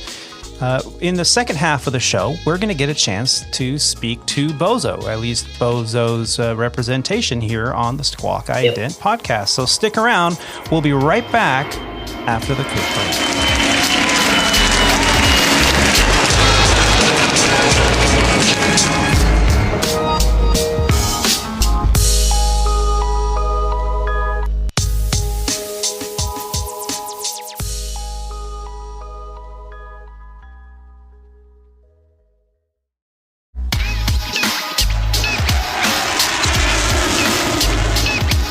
Houston Center, speedbird 3537, declaring emergency. 2 engines are on fire. 5 people died of a heart attack, requesting assistance. Over. Wow. It's British Airways. They're on board. They're there. Yeah. So I would come on frequencies. British people, I like doing Russian as well. Oh, yes. It's lost Aeroflot 57 Heavy. I used to do the Lot Airways. This is Lot Flight 4. We put down vodka, clear for takeoff. Let us go now. They have a shot before each takeoff. That's so I've been told. I've been told. Okay. That's some good vodka. The astronauts got vodka in the mirror, so Yeah. The cosmonauts got vodka sent up to the mirror station. Yeah, it's part of their customs and courtesies. That's like giving an espresso to an Italian. What are they going to do? I don't know where I got it from. I don't know where I know that from, but I read somewhere that it was built into one of the panels on one of the modules. Wow! It was sent up, and the first cosmonaut knew it was there, so they can go have some. Oh, they thought of everything. That's the way to do it. There is no other way. Right. Genius! That's innovation right there. Ingenuity. And ladies and gentlemen, welcome back to the show.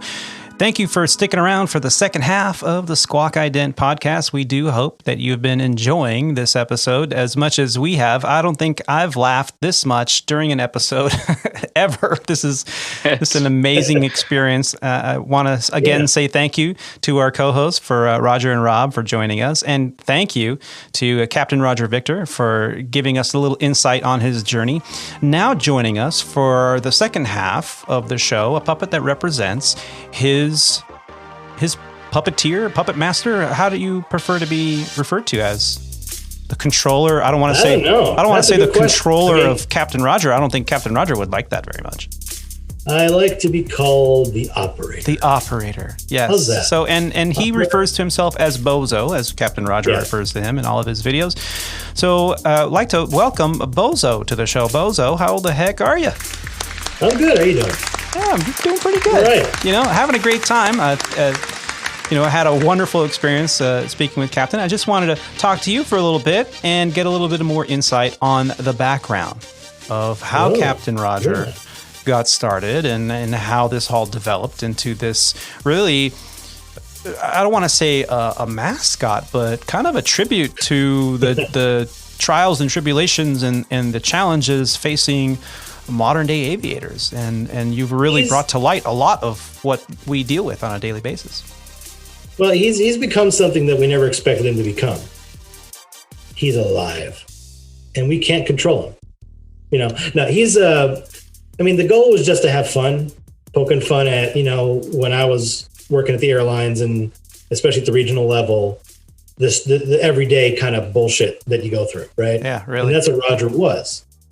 And I never intended for him to become a mascot or a mouthpiece or, anything more than just a puppet doing stupid shit that made me laugh. Mm-hmm. But alas, here we are. Yeah. You know, and the story that Roger told in his segment, there's truth to it. I mean, my wife, she found this puppet at a thrift store and she bought him and brought him home. He didn't look like Roger at all. He looked like a boy. He was a boy puppet, like a church puppet, I guess. And I took him back to a thrift store. I bought him this little tuxedo. It's a toddler tuxedo, by the way. Tuxedo, and I went to Joann Fabrics and I got gold striping and I put the striping on the jacket to make it a uniform. His pin is an actual old US Airways pin that we put duct tape over, you know, so legal. And he just kind of, I mean, if you ever go back and you watch the first videos, it's clear that we had no idea what we were doing. No clue, no direction, nothing. And we were just throwing shit together. And then that one video went viral and I'm like, aha, that's what they like. And we'll go with that. Yeah.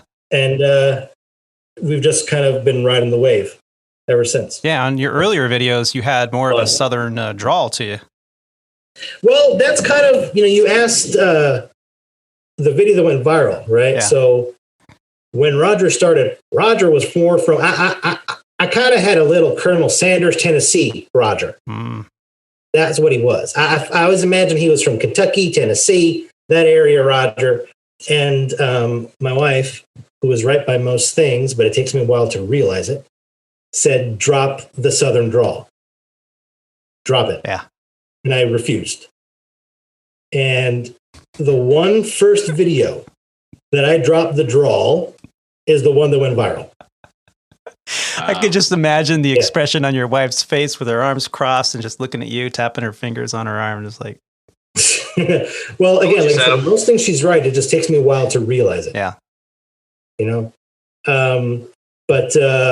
So that was we actually tried it with my normal voice. So this voice was Roger's voice for that video. And it's the only video that is the voice. Roger's voice is a little bit more nasally now. And there's a little bit of a Midwestern-ish type of accent there. And that's so we can differentiate him from me. That's all. That's the only reason why it's there.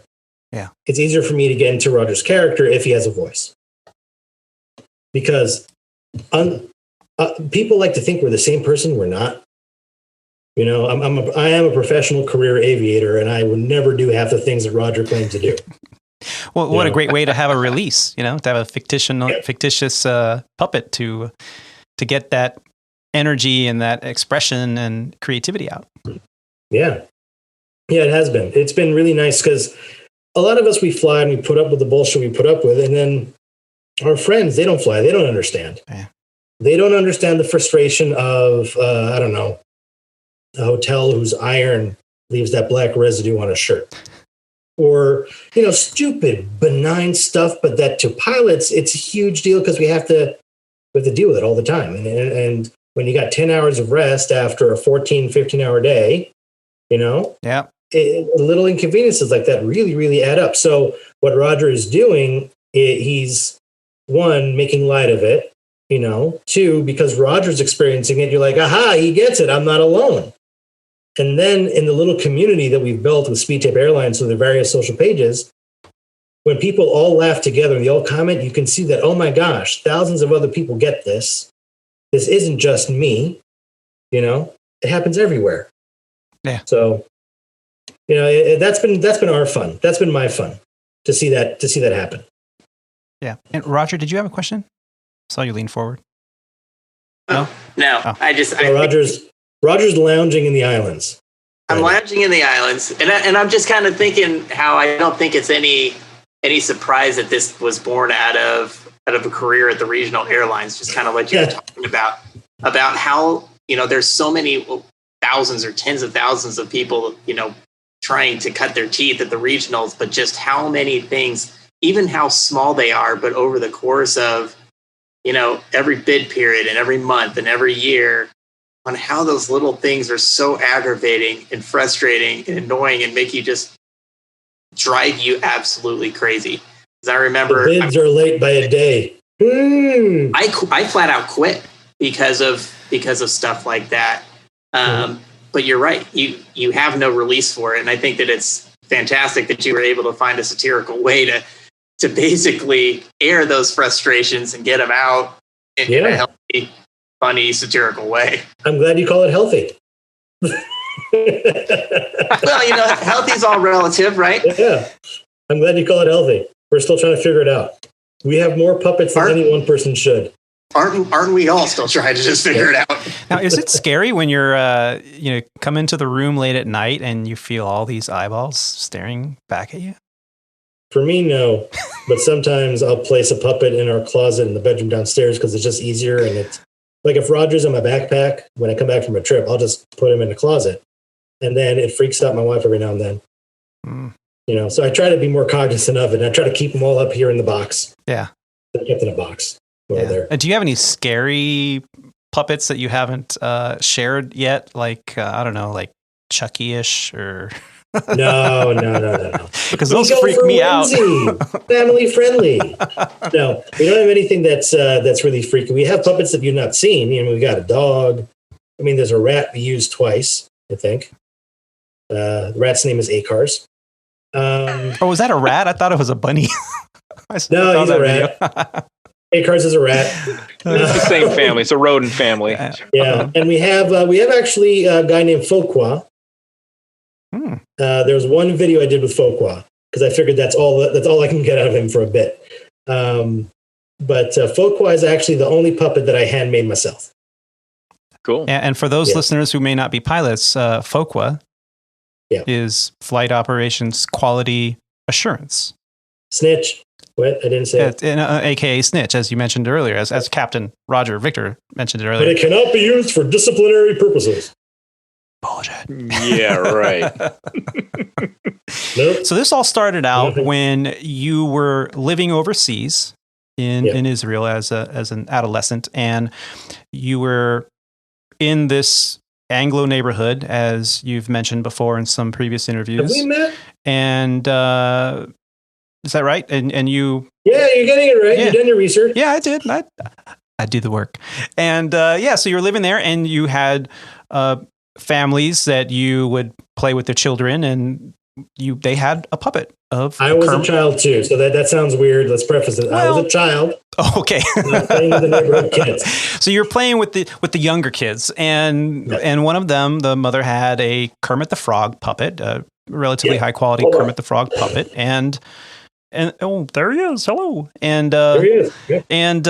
And you were doing little puppet shows to entertain the kids. Is this where the passion and the drive for puppeteering started? 100%. 100% it did. Because I like that once the puppet was there, the kids just focus on it. And I mean, these were kids who were 10 years. I mean, I was like 12, 13. So this was like, 2-3-year-olds. And the puppet just kind of took them out of it. And they just watched the puppet. I love that I can captivate their attention, make them laugh and giggle. It was a challenge to try to do the voices of Kermit, and there was Kermit, there was Cookie Monster, there was Oscar the Grouch, there was a Bert and an Ernie, So it was fun. It was just pure fun. But I gravitated towards Kermit because I felt that he was, you can articulate Kermit's face. So, I mean, Bozo's here, and I'm going to talk now. You can see my ear. Hello. Unlike with a puppet like this guy, right? Mm-hmm. This guy, for example, he's solid foam. So there's only so much you can do with the face. You can open the mouth, you can close the mouth. This guy, you can open and close his eyes.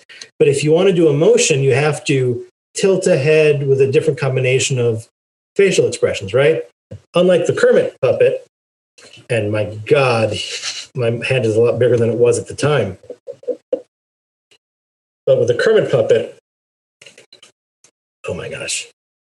He's old. He's an old Kermit. You can give different facial expressions with him, and you can make him, you can make him kind of mad, or you can give him things like that. Mm-hmm. Yeah. So, you can make Kermit happy. You can make him sad or confused, like that.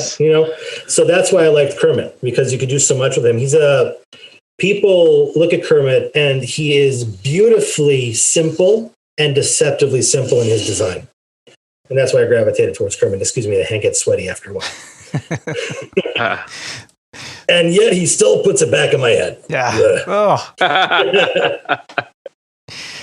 And, so it all started out with Jim Henson's Kermit the Frog and your ability to make your friends and the neighborhood kids laugh. And you mentioned at one point that there's a separation between puppet and operator, that even though you're both sitting there right in front of the viewer completely has this suspension of reality that you are operating the puppet, and the puppet now becomes more than just a character, it becomes real. And it becomes alive. It comes alive, and this is really a pretty addicting kind of thing to be able to manipulate and control. Is this what really pushed you to puppeteering? I mean, were there other puppets between what you got when you were a young person, a teenager with Kermit, to now Roger Victor? Was there any other puppet along the way that you kind of gravitated towards to help develop? I mean, yes and no. I mean, it was still a Kermit puppet. My wife found, we were at a different thrift store. Thrift stores are great, by the way.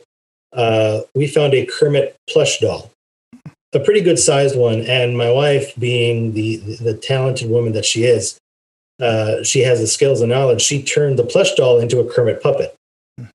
So the only other puppet I've ever had between that Kermit doll and Roger, really, was that Kermit. There was like a little clam on a stick kind of thing. But that was the first. It was then I'm going to call it nostalgia Kermit. Mm-hmm. Then it was stuffy Kermit, clam on a stick, and then Roger. And since then we have all cast back there.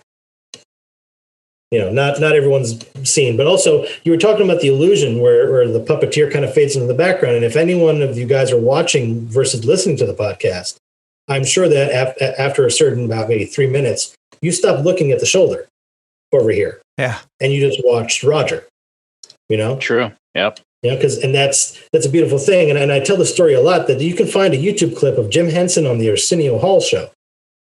And he brings Kermit onto Arsenio Hall. Yes. And he's just sitting there on the chair with Kermit in his lap, and he does Kermit the Frog. And while he's doing Kermit the Frog, you just forget about the tall, lanky man with a beard behind him, and you're just talking to Kermit the Frog. Yeah. And this is something we've seen also when we bring Roger out on the road, and we don't bring him out of the bag a lot in an actual airport. But when we bring him out on the road and we interact with crew members, within 2 seconds, the crew member's not looking at my eyes, Rebozo's eyes, rather. They're looking at Roger's eyes. Mm-hmm. They are fully immersed and interacting with the puppet. And for me, that is the beauty. That is the magic. Yeah. That is, that's why I love doing it. Because it doesn't matter how old you are. I mean, it started working with 2-year-olds and 3-year-olds. But I can get adults to react the same way. And that warms my little heart. Yeah. Yeah. That video you mentioned with Arsenio awesome. Hall, I've seen that many times. And you look at Arsenio's expression, he is in awe and you can see the love that he has for this puppet that's sitting on Jim Henson's hand. He could, like you said, he completely forgets the fact that there's a grown man here operating this thing. And he has nothing but love for Kermit. And as most of us do. Childlike wonder. Yeah. Yeah, it really is. So would you say that spending your adolescent years in Israel has given you a little bit more rounded perspective to the importance of the fact that you should never forget to be silly? Perhaps. I mean, growing up in Israel, and I mean, okay, we've been using the puppet as kind of like as a weird, this is Bozo, but I'm just going to put the puppet down. Are we cool with that? Yeah. Yeah, I'm not showing my face because that kind of ruins the stick. Absolutely. But, yeah. So it's weird talking about my childhood with a puppet. Yeah. That's a little weird. Even for me. But growing up in Israel gives you a different perspective. I mean, I know that in America you get the news and whatever, but it's different when you're living it. And I grew up during the Second Intifada, when it was just rising, and you had bus bombings and cafe bombings all the time. So people always ask, what's it like growing up? And it just becomes part of life in a way.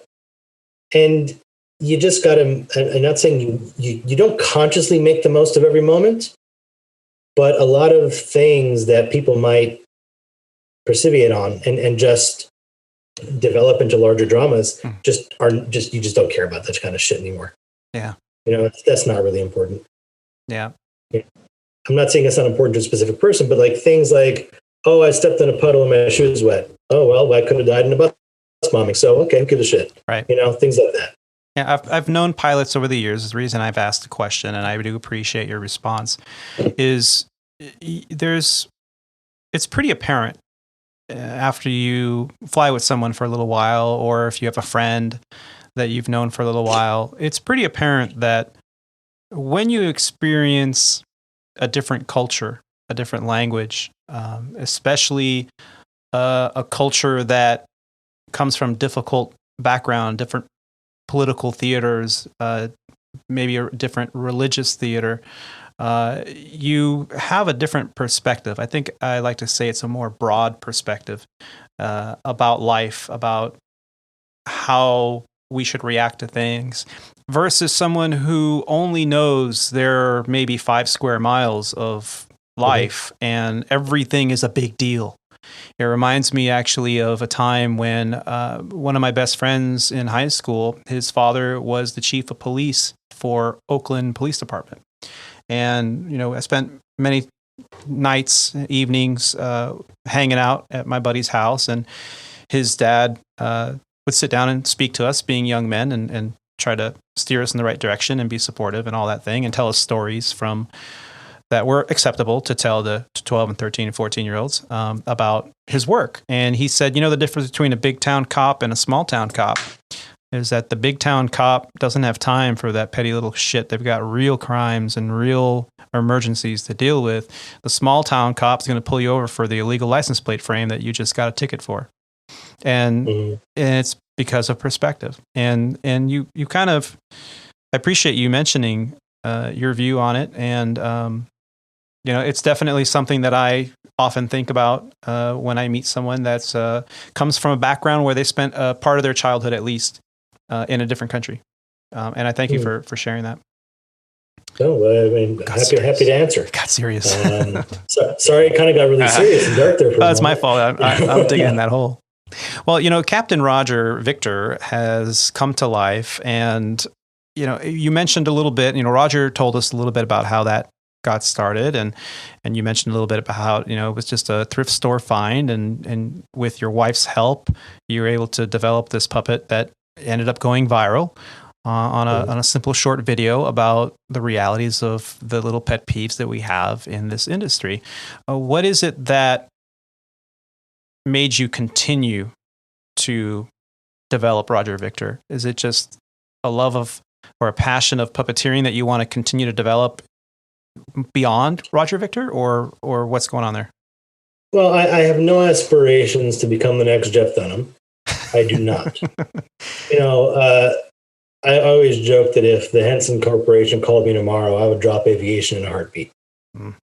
I mean, can you imagine if I could be a Sesame Street puppeteer? I think I could retire from aviation happily, and puppeteer my little Elmo or whatever it would be. But what drove me to continue it, especially after the first, it's almost 3 years now, I think. Coming up on 3 years of Roger Victor now, was more of, I found an audience. I could puppeteer to a wall, I could puppeteer for myself, but I found an audience and I found subject matter that I knew inside and out. I knew that no one really was talking about it. You look at your friends in the industry, and I've flown for several regionals, and what I've noticed is that people at my last regional were complaining about shit as if my last regional invented the practices and all the things that irk us, when really it's every airline. Yeah. Yeah, sure is. They just don't know any better because they've never been on the other side of the fence. So I figured I could not raise awareness, but raise awareness that it's not just you, it's all of us, and we all go through it, and this is why pilots on a jump seat always have what to talk about. Yeah. because the experiences are so similar across the board. Yeah, you might fly for mainline airways, or you guys call it legacy air or whatever, and they got different paint on the airplane, and the rewards programs are different. Some of them are platinum, some of them are miles, and some of them might be floral arrangements. I don't know what they're calling them anymore. But in essence, the job is the same. Yeah. The struggle is the same. And when you can show through humor that your struggle is not just yours, it provides an outlet. It also, this is going to go into some territory that pilots don't like talking about, mental health awareness. When you can laugh about something, it helps you cope with it. Very true. Yes. So if you don't have, we're very, in the aviation world, we're very strict. We're SOPs, we're QRH driven, checklists, and this is what we're going to do. When the emergency's happening, feelings go out the window, and we are machines, and we get the job done, right? But we are also so pent up and pressured of, well, if I say this, or if I even mention this, then my chances of getting on a mainline are slim, because the recruiter might found that I wrote something about something 3 years ago on MySpace, and oh my gosh. So then you end up bottling things in because you have nowhere to express them. Yeah. And what Roger has, and I think this is why Roger is as popular as he is he provides an outlet and a conduit for people to express those frustrations through humor and positivity. I try to be positive. I mean, Roger's always talking about negative shit about the industry, but I try to do it in a positive way. Sure. You ever see Robin Hood Men in Tights? Yes. That movie? Mm-hmm. Tell me the bad news in a good way. So I'm trying to talk about the bad shit in a good way. Yeah. To make you laugh. And I think that's why he's popular. And I think that's kind of why I continued with it, because I felt that there was still more to talk about with him.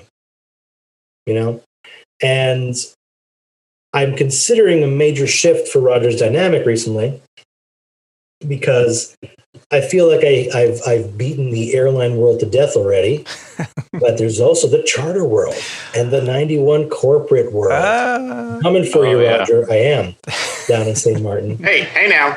Okay. So I'm considering Roger changing not careers, but possibly going into SpeedTape charters. There you go. And we'll see how that goes, which is a totally different thing entirely. And I'm not sure if Louis is ready to make the commitment to a higher end product. Well, you definitely will have plenty of material if you decide to go that route. There's definitely plenty of material. I mean, we were joking before about Roger's crew meals, but I like to joke about the 135 charter side as cookies. But they're not as good as DoubleTree cookies. Well, nothing is as good as a DoubleTree cookie, especially at midnight when they make them fresh out of the thing, when they got the nuts. Oh, yeah. But I currently I've left the airlines almost 2 years ago, more than 2 years ago myself. I'm on the 135 side of the fence right now. So I have more than enough ammunition in my bunker to pull from for stories and other things. It's a different side of aviation, but it is a huge side of aviation that airline guys often just kind of brush off. Yeah. They don't even consider it. But there's a lot of advantages to it, some disadvantages, but a lot of advantages to it. So if I can now hit that part of the industry with Roger, I think there's a lot of fresh meat there. Yeah. Well, I look forward to seeing that and checking that out, because that transition would definitely suit a lot of the pilots that are currently getting furloughed and transitioning and trying to find jobs in the private sector, the charter sector, and the audience will continue. I believe that won't be an issue. I'm not worried about the audience. I think the audience is on board for the ride right now. I put them through enough abuse. I think they're here. They're still around. They're here for the long haul.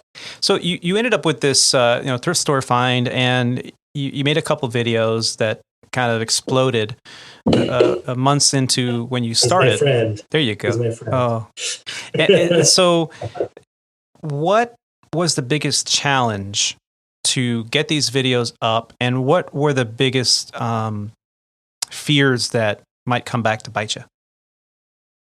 The biggest, it's easy to make a website or make a page and get the video up. The biggest challenge was getting people to see through the novelty of it and to see what I was doing.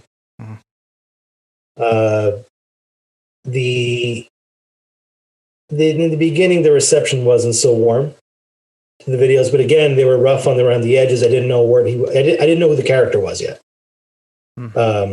And there were some guys at the airline, because again, I never really hid this from anybody. I know I'm off screen right now, but that's more for just like the mystery. The mystery of it right now. Sure. I'm mysterious. You don't want to see my face. Roger looks better, I promise you. But there was a lot of high school level backlash I got from people who heard about what I was doing. And it was rough to get through that. It was a typical machoism kind of thing. Oh, he plays the puppets on the overnight. But on the average 4-day trip, Roger spends most of the time in a bag. I only bring him out if I have something to talk about. Yeah. And the reason I bring him on a trip is because the videos that are most successful are the ones that I do when I strike when the iron's hot. Yeah. Something just happened that day. It's fresh in my mind. I got the fresh take on it.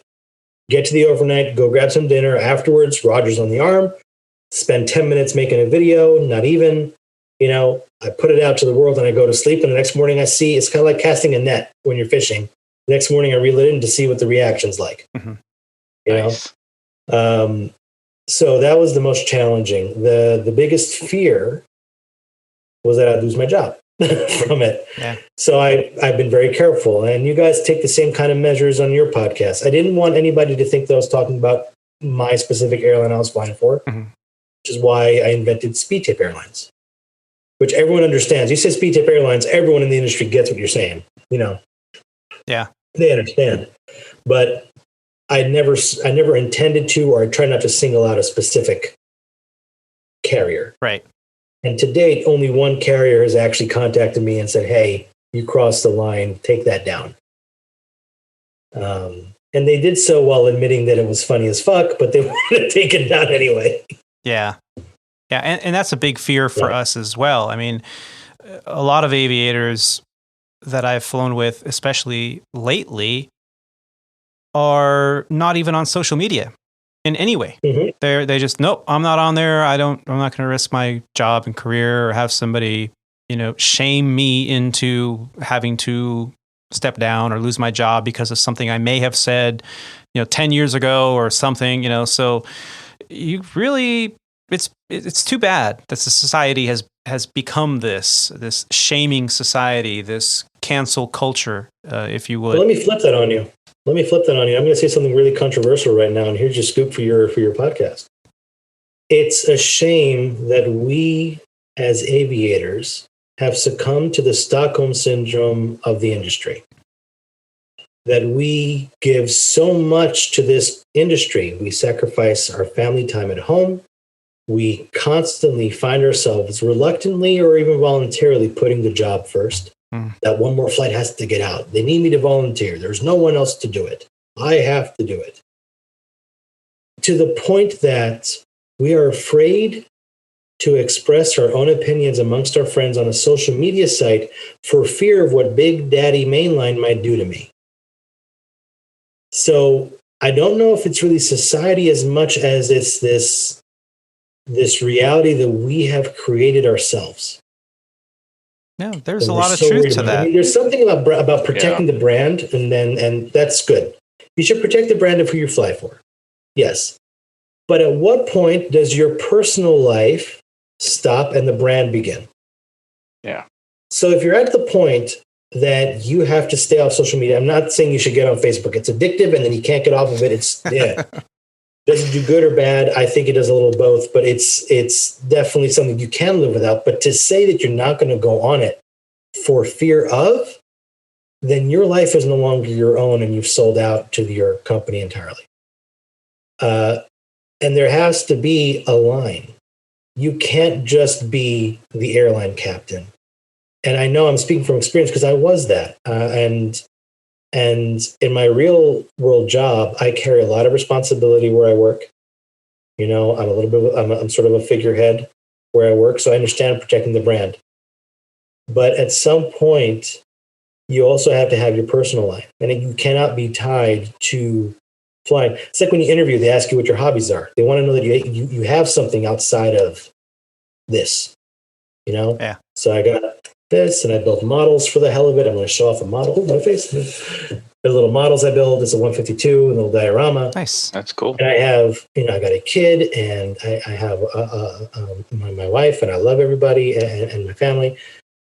So, to say it's not cancel culture, we cancel ourselves on it because we're afraid of any sort of backlash. They don't have social media because they're afraid that, someone's going to see something and they're going to shame me.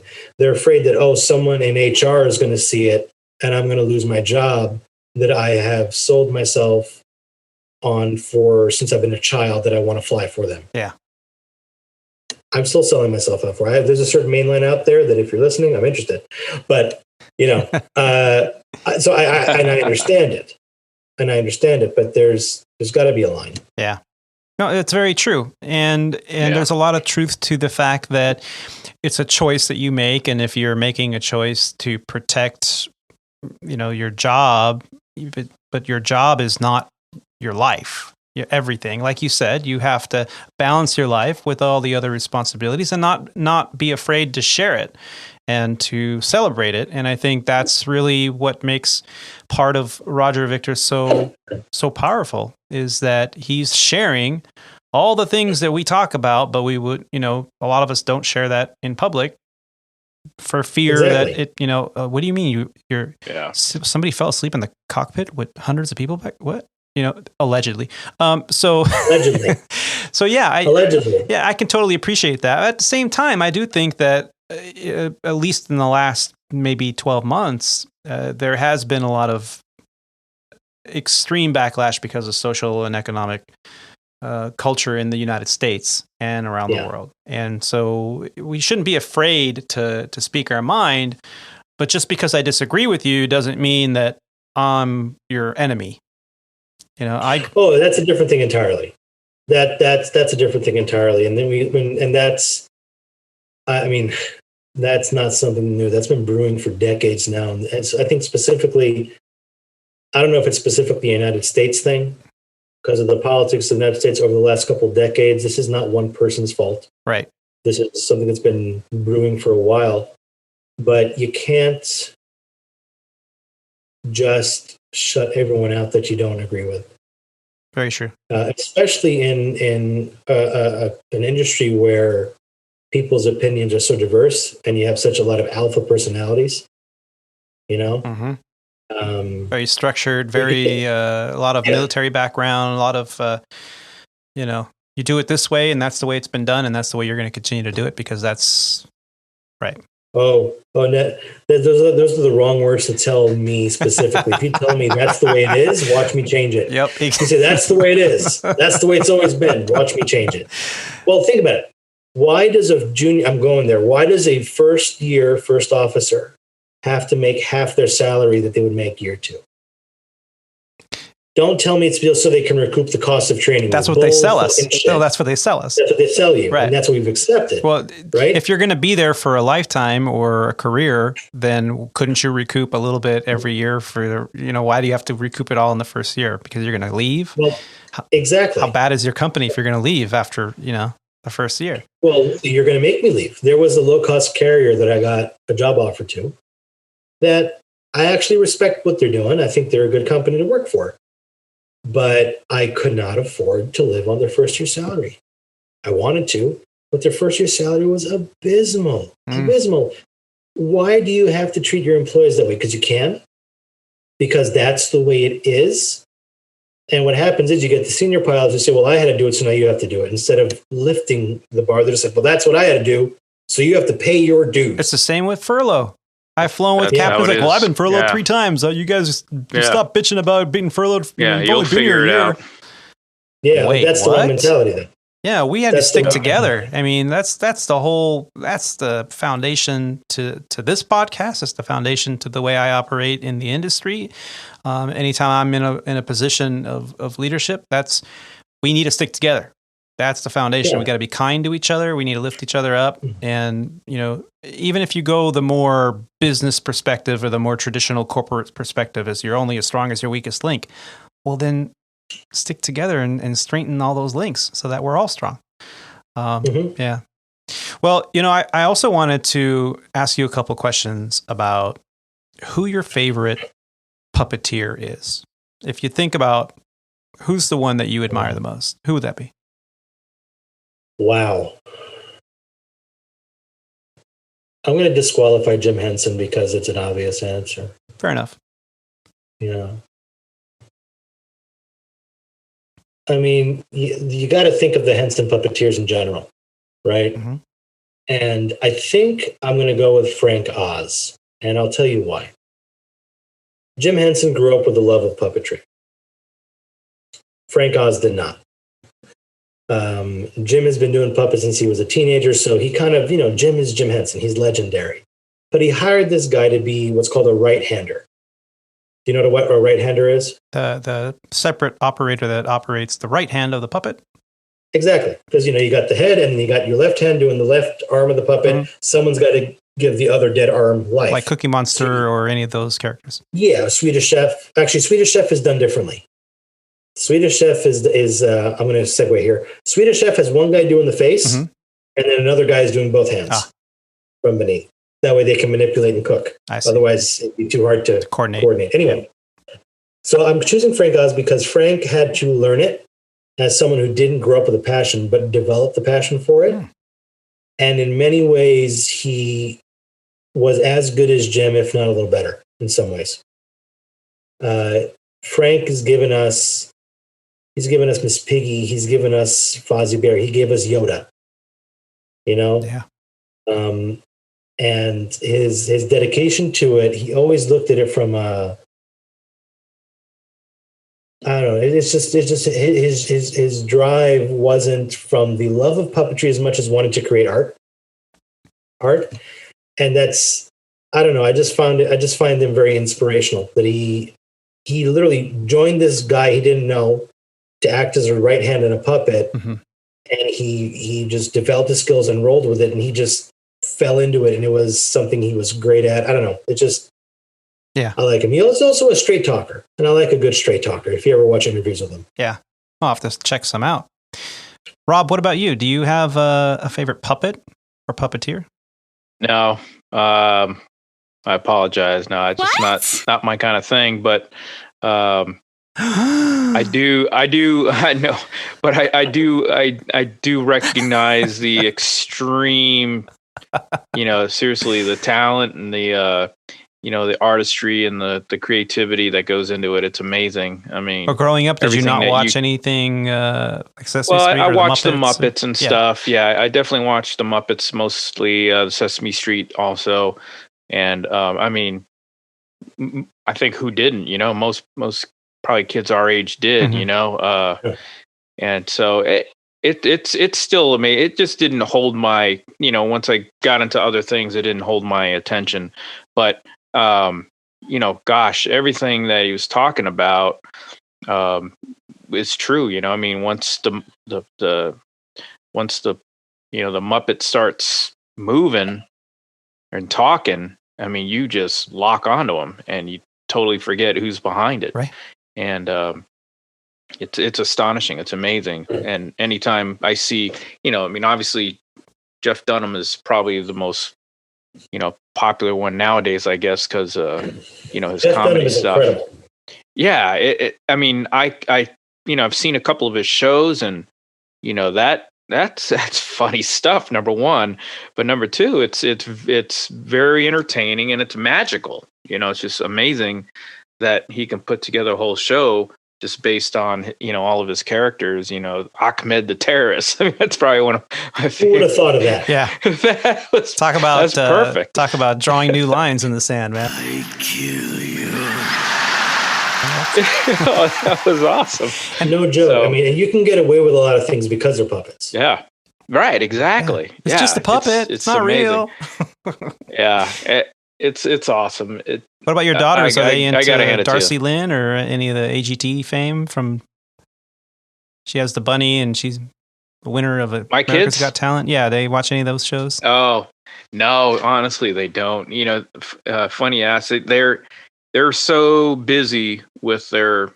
Believe it or not, we keep them very busy with sports and school. They have very little time for TV. And my wife and my kids have kind of recently just got hooked on some, series or show that they're watching together. So, binging. But yeah. So a lot of that going on. It's kind of nice though. TV. It's art. It's art. Yeah. How about Roger? What about you? Are you? Do you have a favorite Muppet puppet from when you were a kid, or even now? I don't know if I really have a favorite puppet. I mean, kind of just like Rob was talking about. I didn't necessarily have the great appreciation for it. That even actually sitting here for the last couple hours, that I never really thought about how you do engage with the puppet. You know you're talking to a puppet. You know you're talking to a sock, but you glue a couple eyes on a sock, and all of a sudden you're looking into the eyes of a sock. It has a soul, damn it! It has a soul. Now that you say that, I never thought about it, but it's 100% true. And it takes 2 seconds, and all of a sudden you will interact with a sock or a puppet. I think I know over the past 2 hours I have a much bigger appreciation for it. As well you should. Hey, Captain Roger. Just Rob. Obviously from No favorite puppet, ventriloquist standpoint. My new favorite, Captain. Has always been that has always been amazing to me. How you can, again, what Rob was saying, he created a whole show and then he doesn't even move his lips. And then there's the whole point where you can get away with so much as a puppet, and you can say things that you can never say as a person, and you're standing less than a foot away from him. Yeah, the guy who's saying it. Yeah, there's a sock on your arm, and you're standing right there, but all of a sudden it becomes okay, and you can become Ahmed the Dead Terrorist and say, "I kill you." Whatever you want. Silence. And so all of a sudden there's these. Like I say, even in the past 2 hours, I've because I've mostly been sitting here just listening, and it's like, this how it really is an art, and how much you can actually, how these socks turn into a real live being. A character. Well, you know what adds so to the believable illusion? too. You know what adds to the illusion of it, really? It's how you perform the puppet when the puppet's not talking. Yeah. That's what sells it. Yeah. Because I could just have Roger and not talk, and he can just be here. Or while I'm talking to you, I can have Roger do his own little thing, and he can just be looking around, and he can take a deep breath. Or before, he had a drink of water before. Yeah. During the show at some point. Yeah. If you look at the recordings back, Roger had a drink of water. It's the little things you do that bring the puppet to life. Yeah. When you're talking. Yeah, I like when you make him check back with you about some stuff. He's like, right? Yeah. Yeah. Well, that's because I'm a very hyper-aware puppet. I'm aware. That's awesome. That his hand is up my butt. I'm aware. It's just like, hey, you're getting a physical every time he out manipulates you. Yes. That's right. That's so awesome. Does this tickle? I'd have to say that, my first experience was with Sherry Lewis, who is the operator of Lamb Chop. Yeah, Lamb Chop. And I thought, wow, this woman in Lamb Chop. And I never, as a child, a very young child at that, I never put two and two together and until I kind of started to realize, wait a minute, that's a sock and a with talk eyes, about a raunchy puppet. And she was so sweet and so kind and Lamb Chop. No, she wasn't. Lamb Chop was she. There were two versions of Lamb Chop. There was the real Lamb Chop, and then there's the we want to make a kids show Lamb Chop.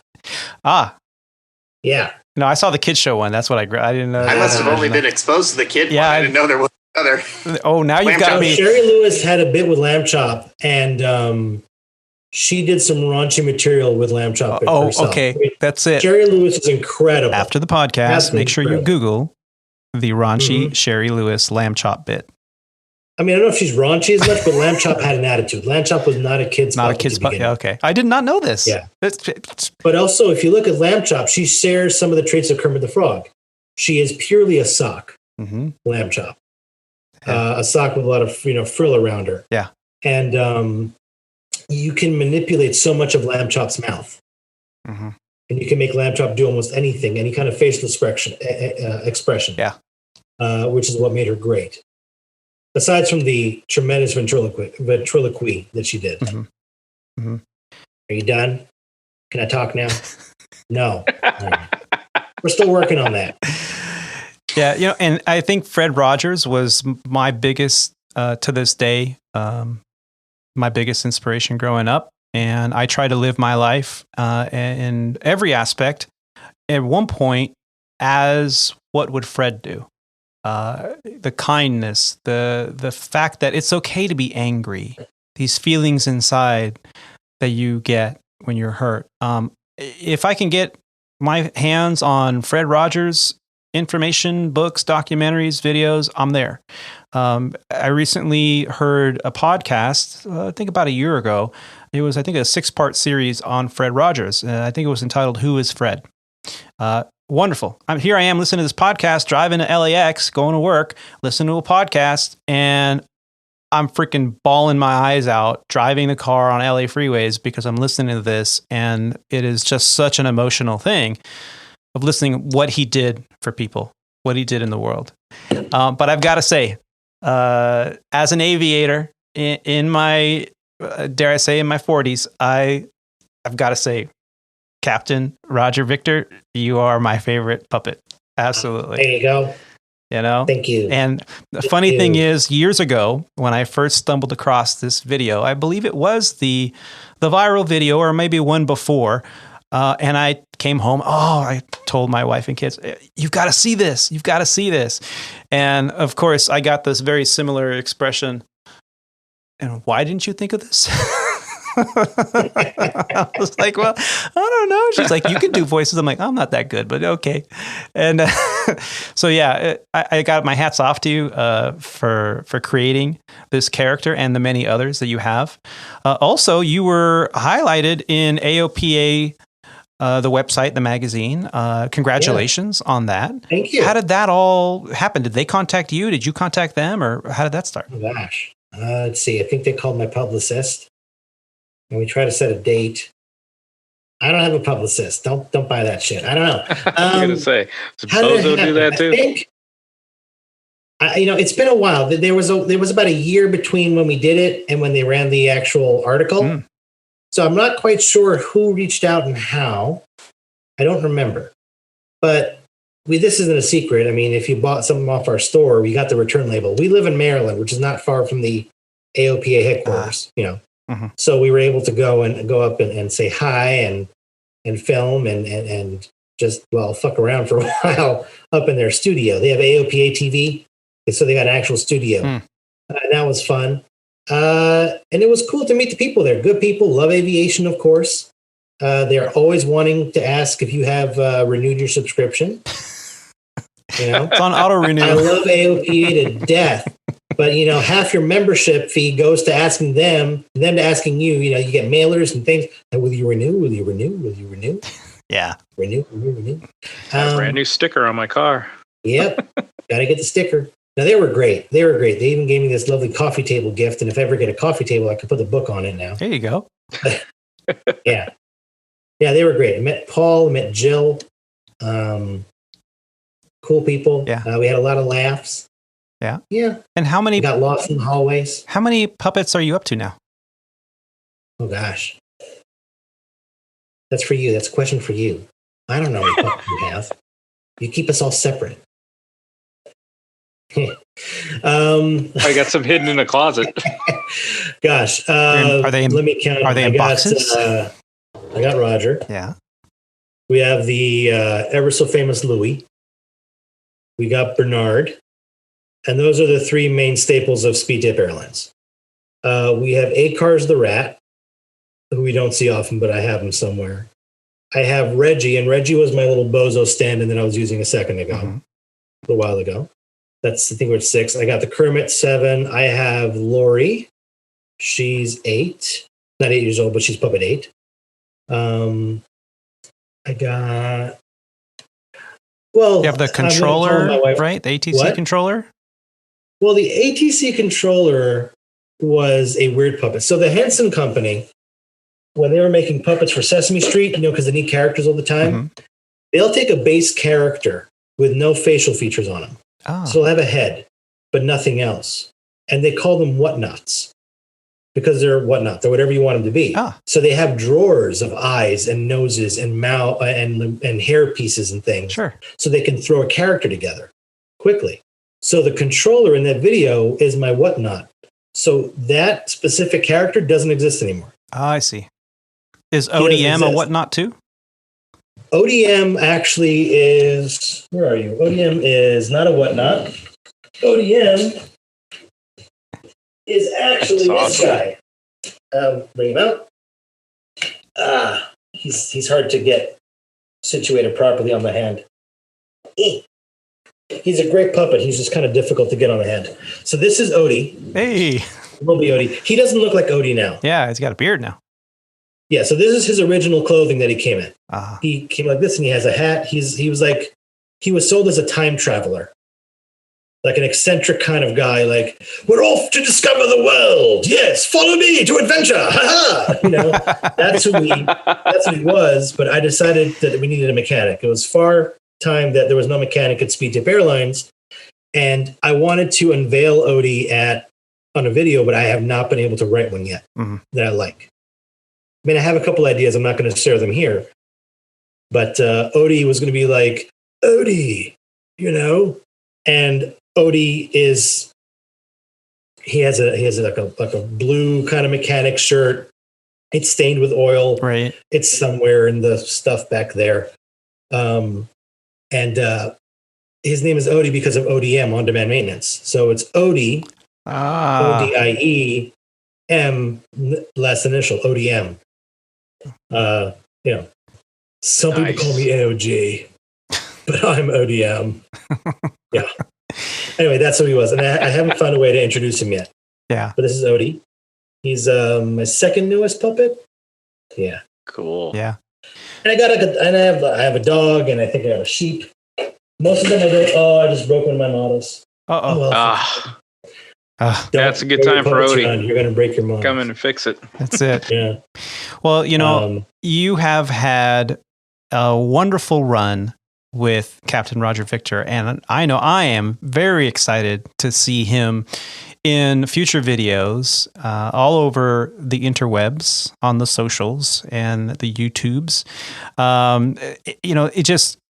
He brings joy to many aviators out there, and there's a lot of us out there that follow him.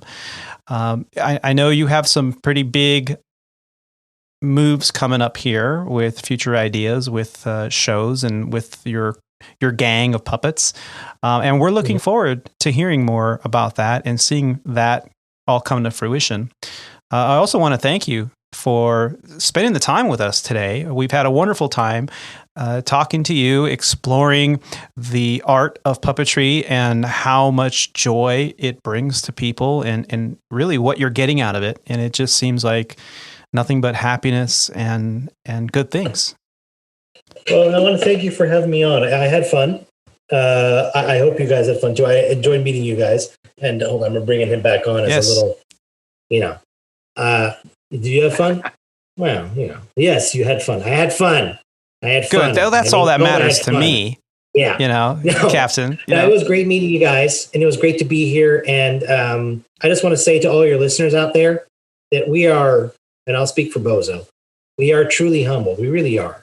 That these 3 years, we've amassed a following of sorts. What's wrong with you guys? But that you've stuck through it, and you're with us, and you laugh with us, and we hope that we can keep you guys laughing. We appreciate every single last one of you. And I know times are tough, but we're going to get through it. We will. I have full confidence that we will. Yes, I do. Yes, same here. Same sentiment here at the Squawk Ident Podcast. I know we'll get through all this. Captain Roger, it was a pleasure having you on. Where can people find out more about Captain Roger Victor? Oh my gosh, so many places. You can go to Twitter at Capt Roger Victor. You can go to Facebook at Captain Roger Victor. You can go to Instagram at Captain Roger Victor. Those are the 3 main places. I'm also down at the bar out of uniform, whenever I'm off. Yep. Yes, and the website too. Oh yeah, it's with SpeedTapeAirlines.com. Yeah, and can I book my next flight there? Eventually, you will be able to. That is the grand scheme of things. Once I need a web developer who wants to waste their time and do it. I want to develop that website into a full fake airline site. You can go online. You can book a flight. It's going to give you bullshit information about miles. Going to. We won't take your money. Nice. Or maybe we will. No, we won't take your money. I want a ticket. I want to be able to print out a boarding card. but that's the idea. That site will eventually become a mock airline website. You know, that'd be so awesome. Yeah. Yes. Wow. Yeah, but that requires money. Yeah, it does. Yeah, money and time. Yeah. But what else does a puppet have to do on their spare time? Well, it's money that's not coming back to us. So yes, think about that. And you have a SpeedTape Airlines store as well. Where can we find that? Oh my gosh, I don't know the link. It's shopify.speedtapeairlines.com, I believe. Okay. Well, we'll check it out and put it in the show notes. Orders for sure. are going out slowly. I'm letting you know right now. They are going out, but they're going out slowly. Is that because of COVID? That's because I don't want to work hard. Yeah. Well, thanks for being honest. Yeah. Looking like a true pilot. There you go. Exactly. Yeah. That's right. A lot of other things going on. Well, actually, here's the thing. If you guys go to my website, and this is important. It's October. And it's getting drowned out because of COVID and the elections and everything else. But it is Breast Cancer Awareness Month. Yes. For the last 2 years, during the month of October, we've been selling a breast cancer awareness sticker. All the proceeds of that sticker go towards breast cancer research. We put it towards breast cancer research. Last year, we raised about, I think it was like $150, and then we matched it ourselves as well. So, this year, I guess people are struggling, but if you got the money and you want a nice little sticker, and hold on, we're gonna get it right now. Hold on. We did not plan for this. We got to do better next time. But here, this is the sticker right there. Yeah. Where can we get that again? At I think the link is shopify.speedtapeairlines.com, or if you go to the SpeedTape Airlines website, just go to the pilot shop. Yeah, definitely check it out. All the proceeds of that sticker goes towards a breast cancer research. Yep, and we will have a link to all of the mentioned websites and social media platforms in the show notes at the bottom of the podcast player for this episode. Yes, you will. Well, ladies and gentlemen, I just want to say thank you for sticking around with us today. We had just a splendid time talking to Captain Roger Victor and talking to Bozo about the journey in aviation and in puppetry today. If you're enjoying Squawk Ident, we encourage you to visit our website as well at aviatortony.com. That's Alpha Victor, the number 8, Romeo Tango Oscar November Yankee.com. There you can leave us feedback, you can contribute to the podcast, and you can help us keep the podcast going. You can also leave audio feedback, show topic ideas, and you can see many of the photos we have shared on the Flightline tab and on the Guestbook tab.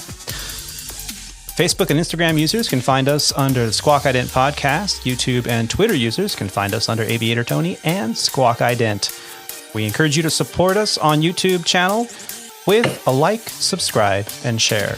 There you can see short clips from the podcast. I also want to take this opportunity to thank you for taking the time to listen to these grateful aviators.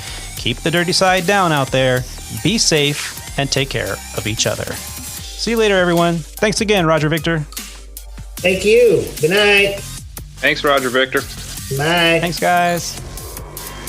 Enjoy St. Martin. You know it.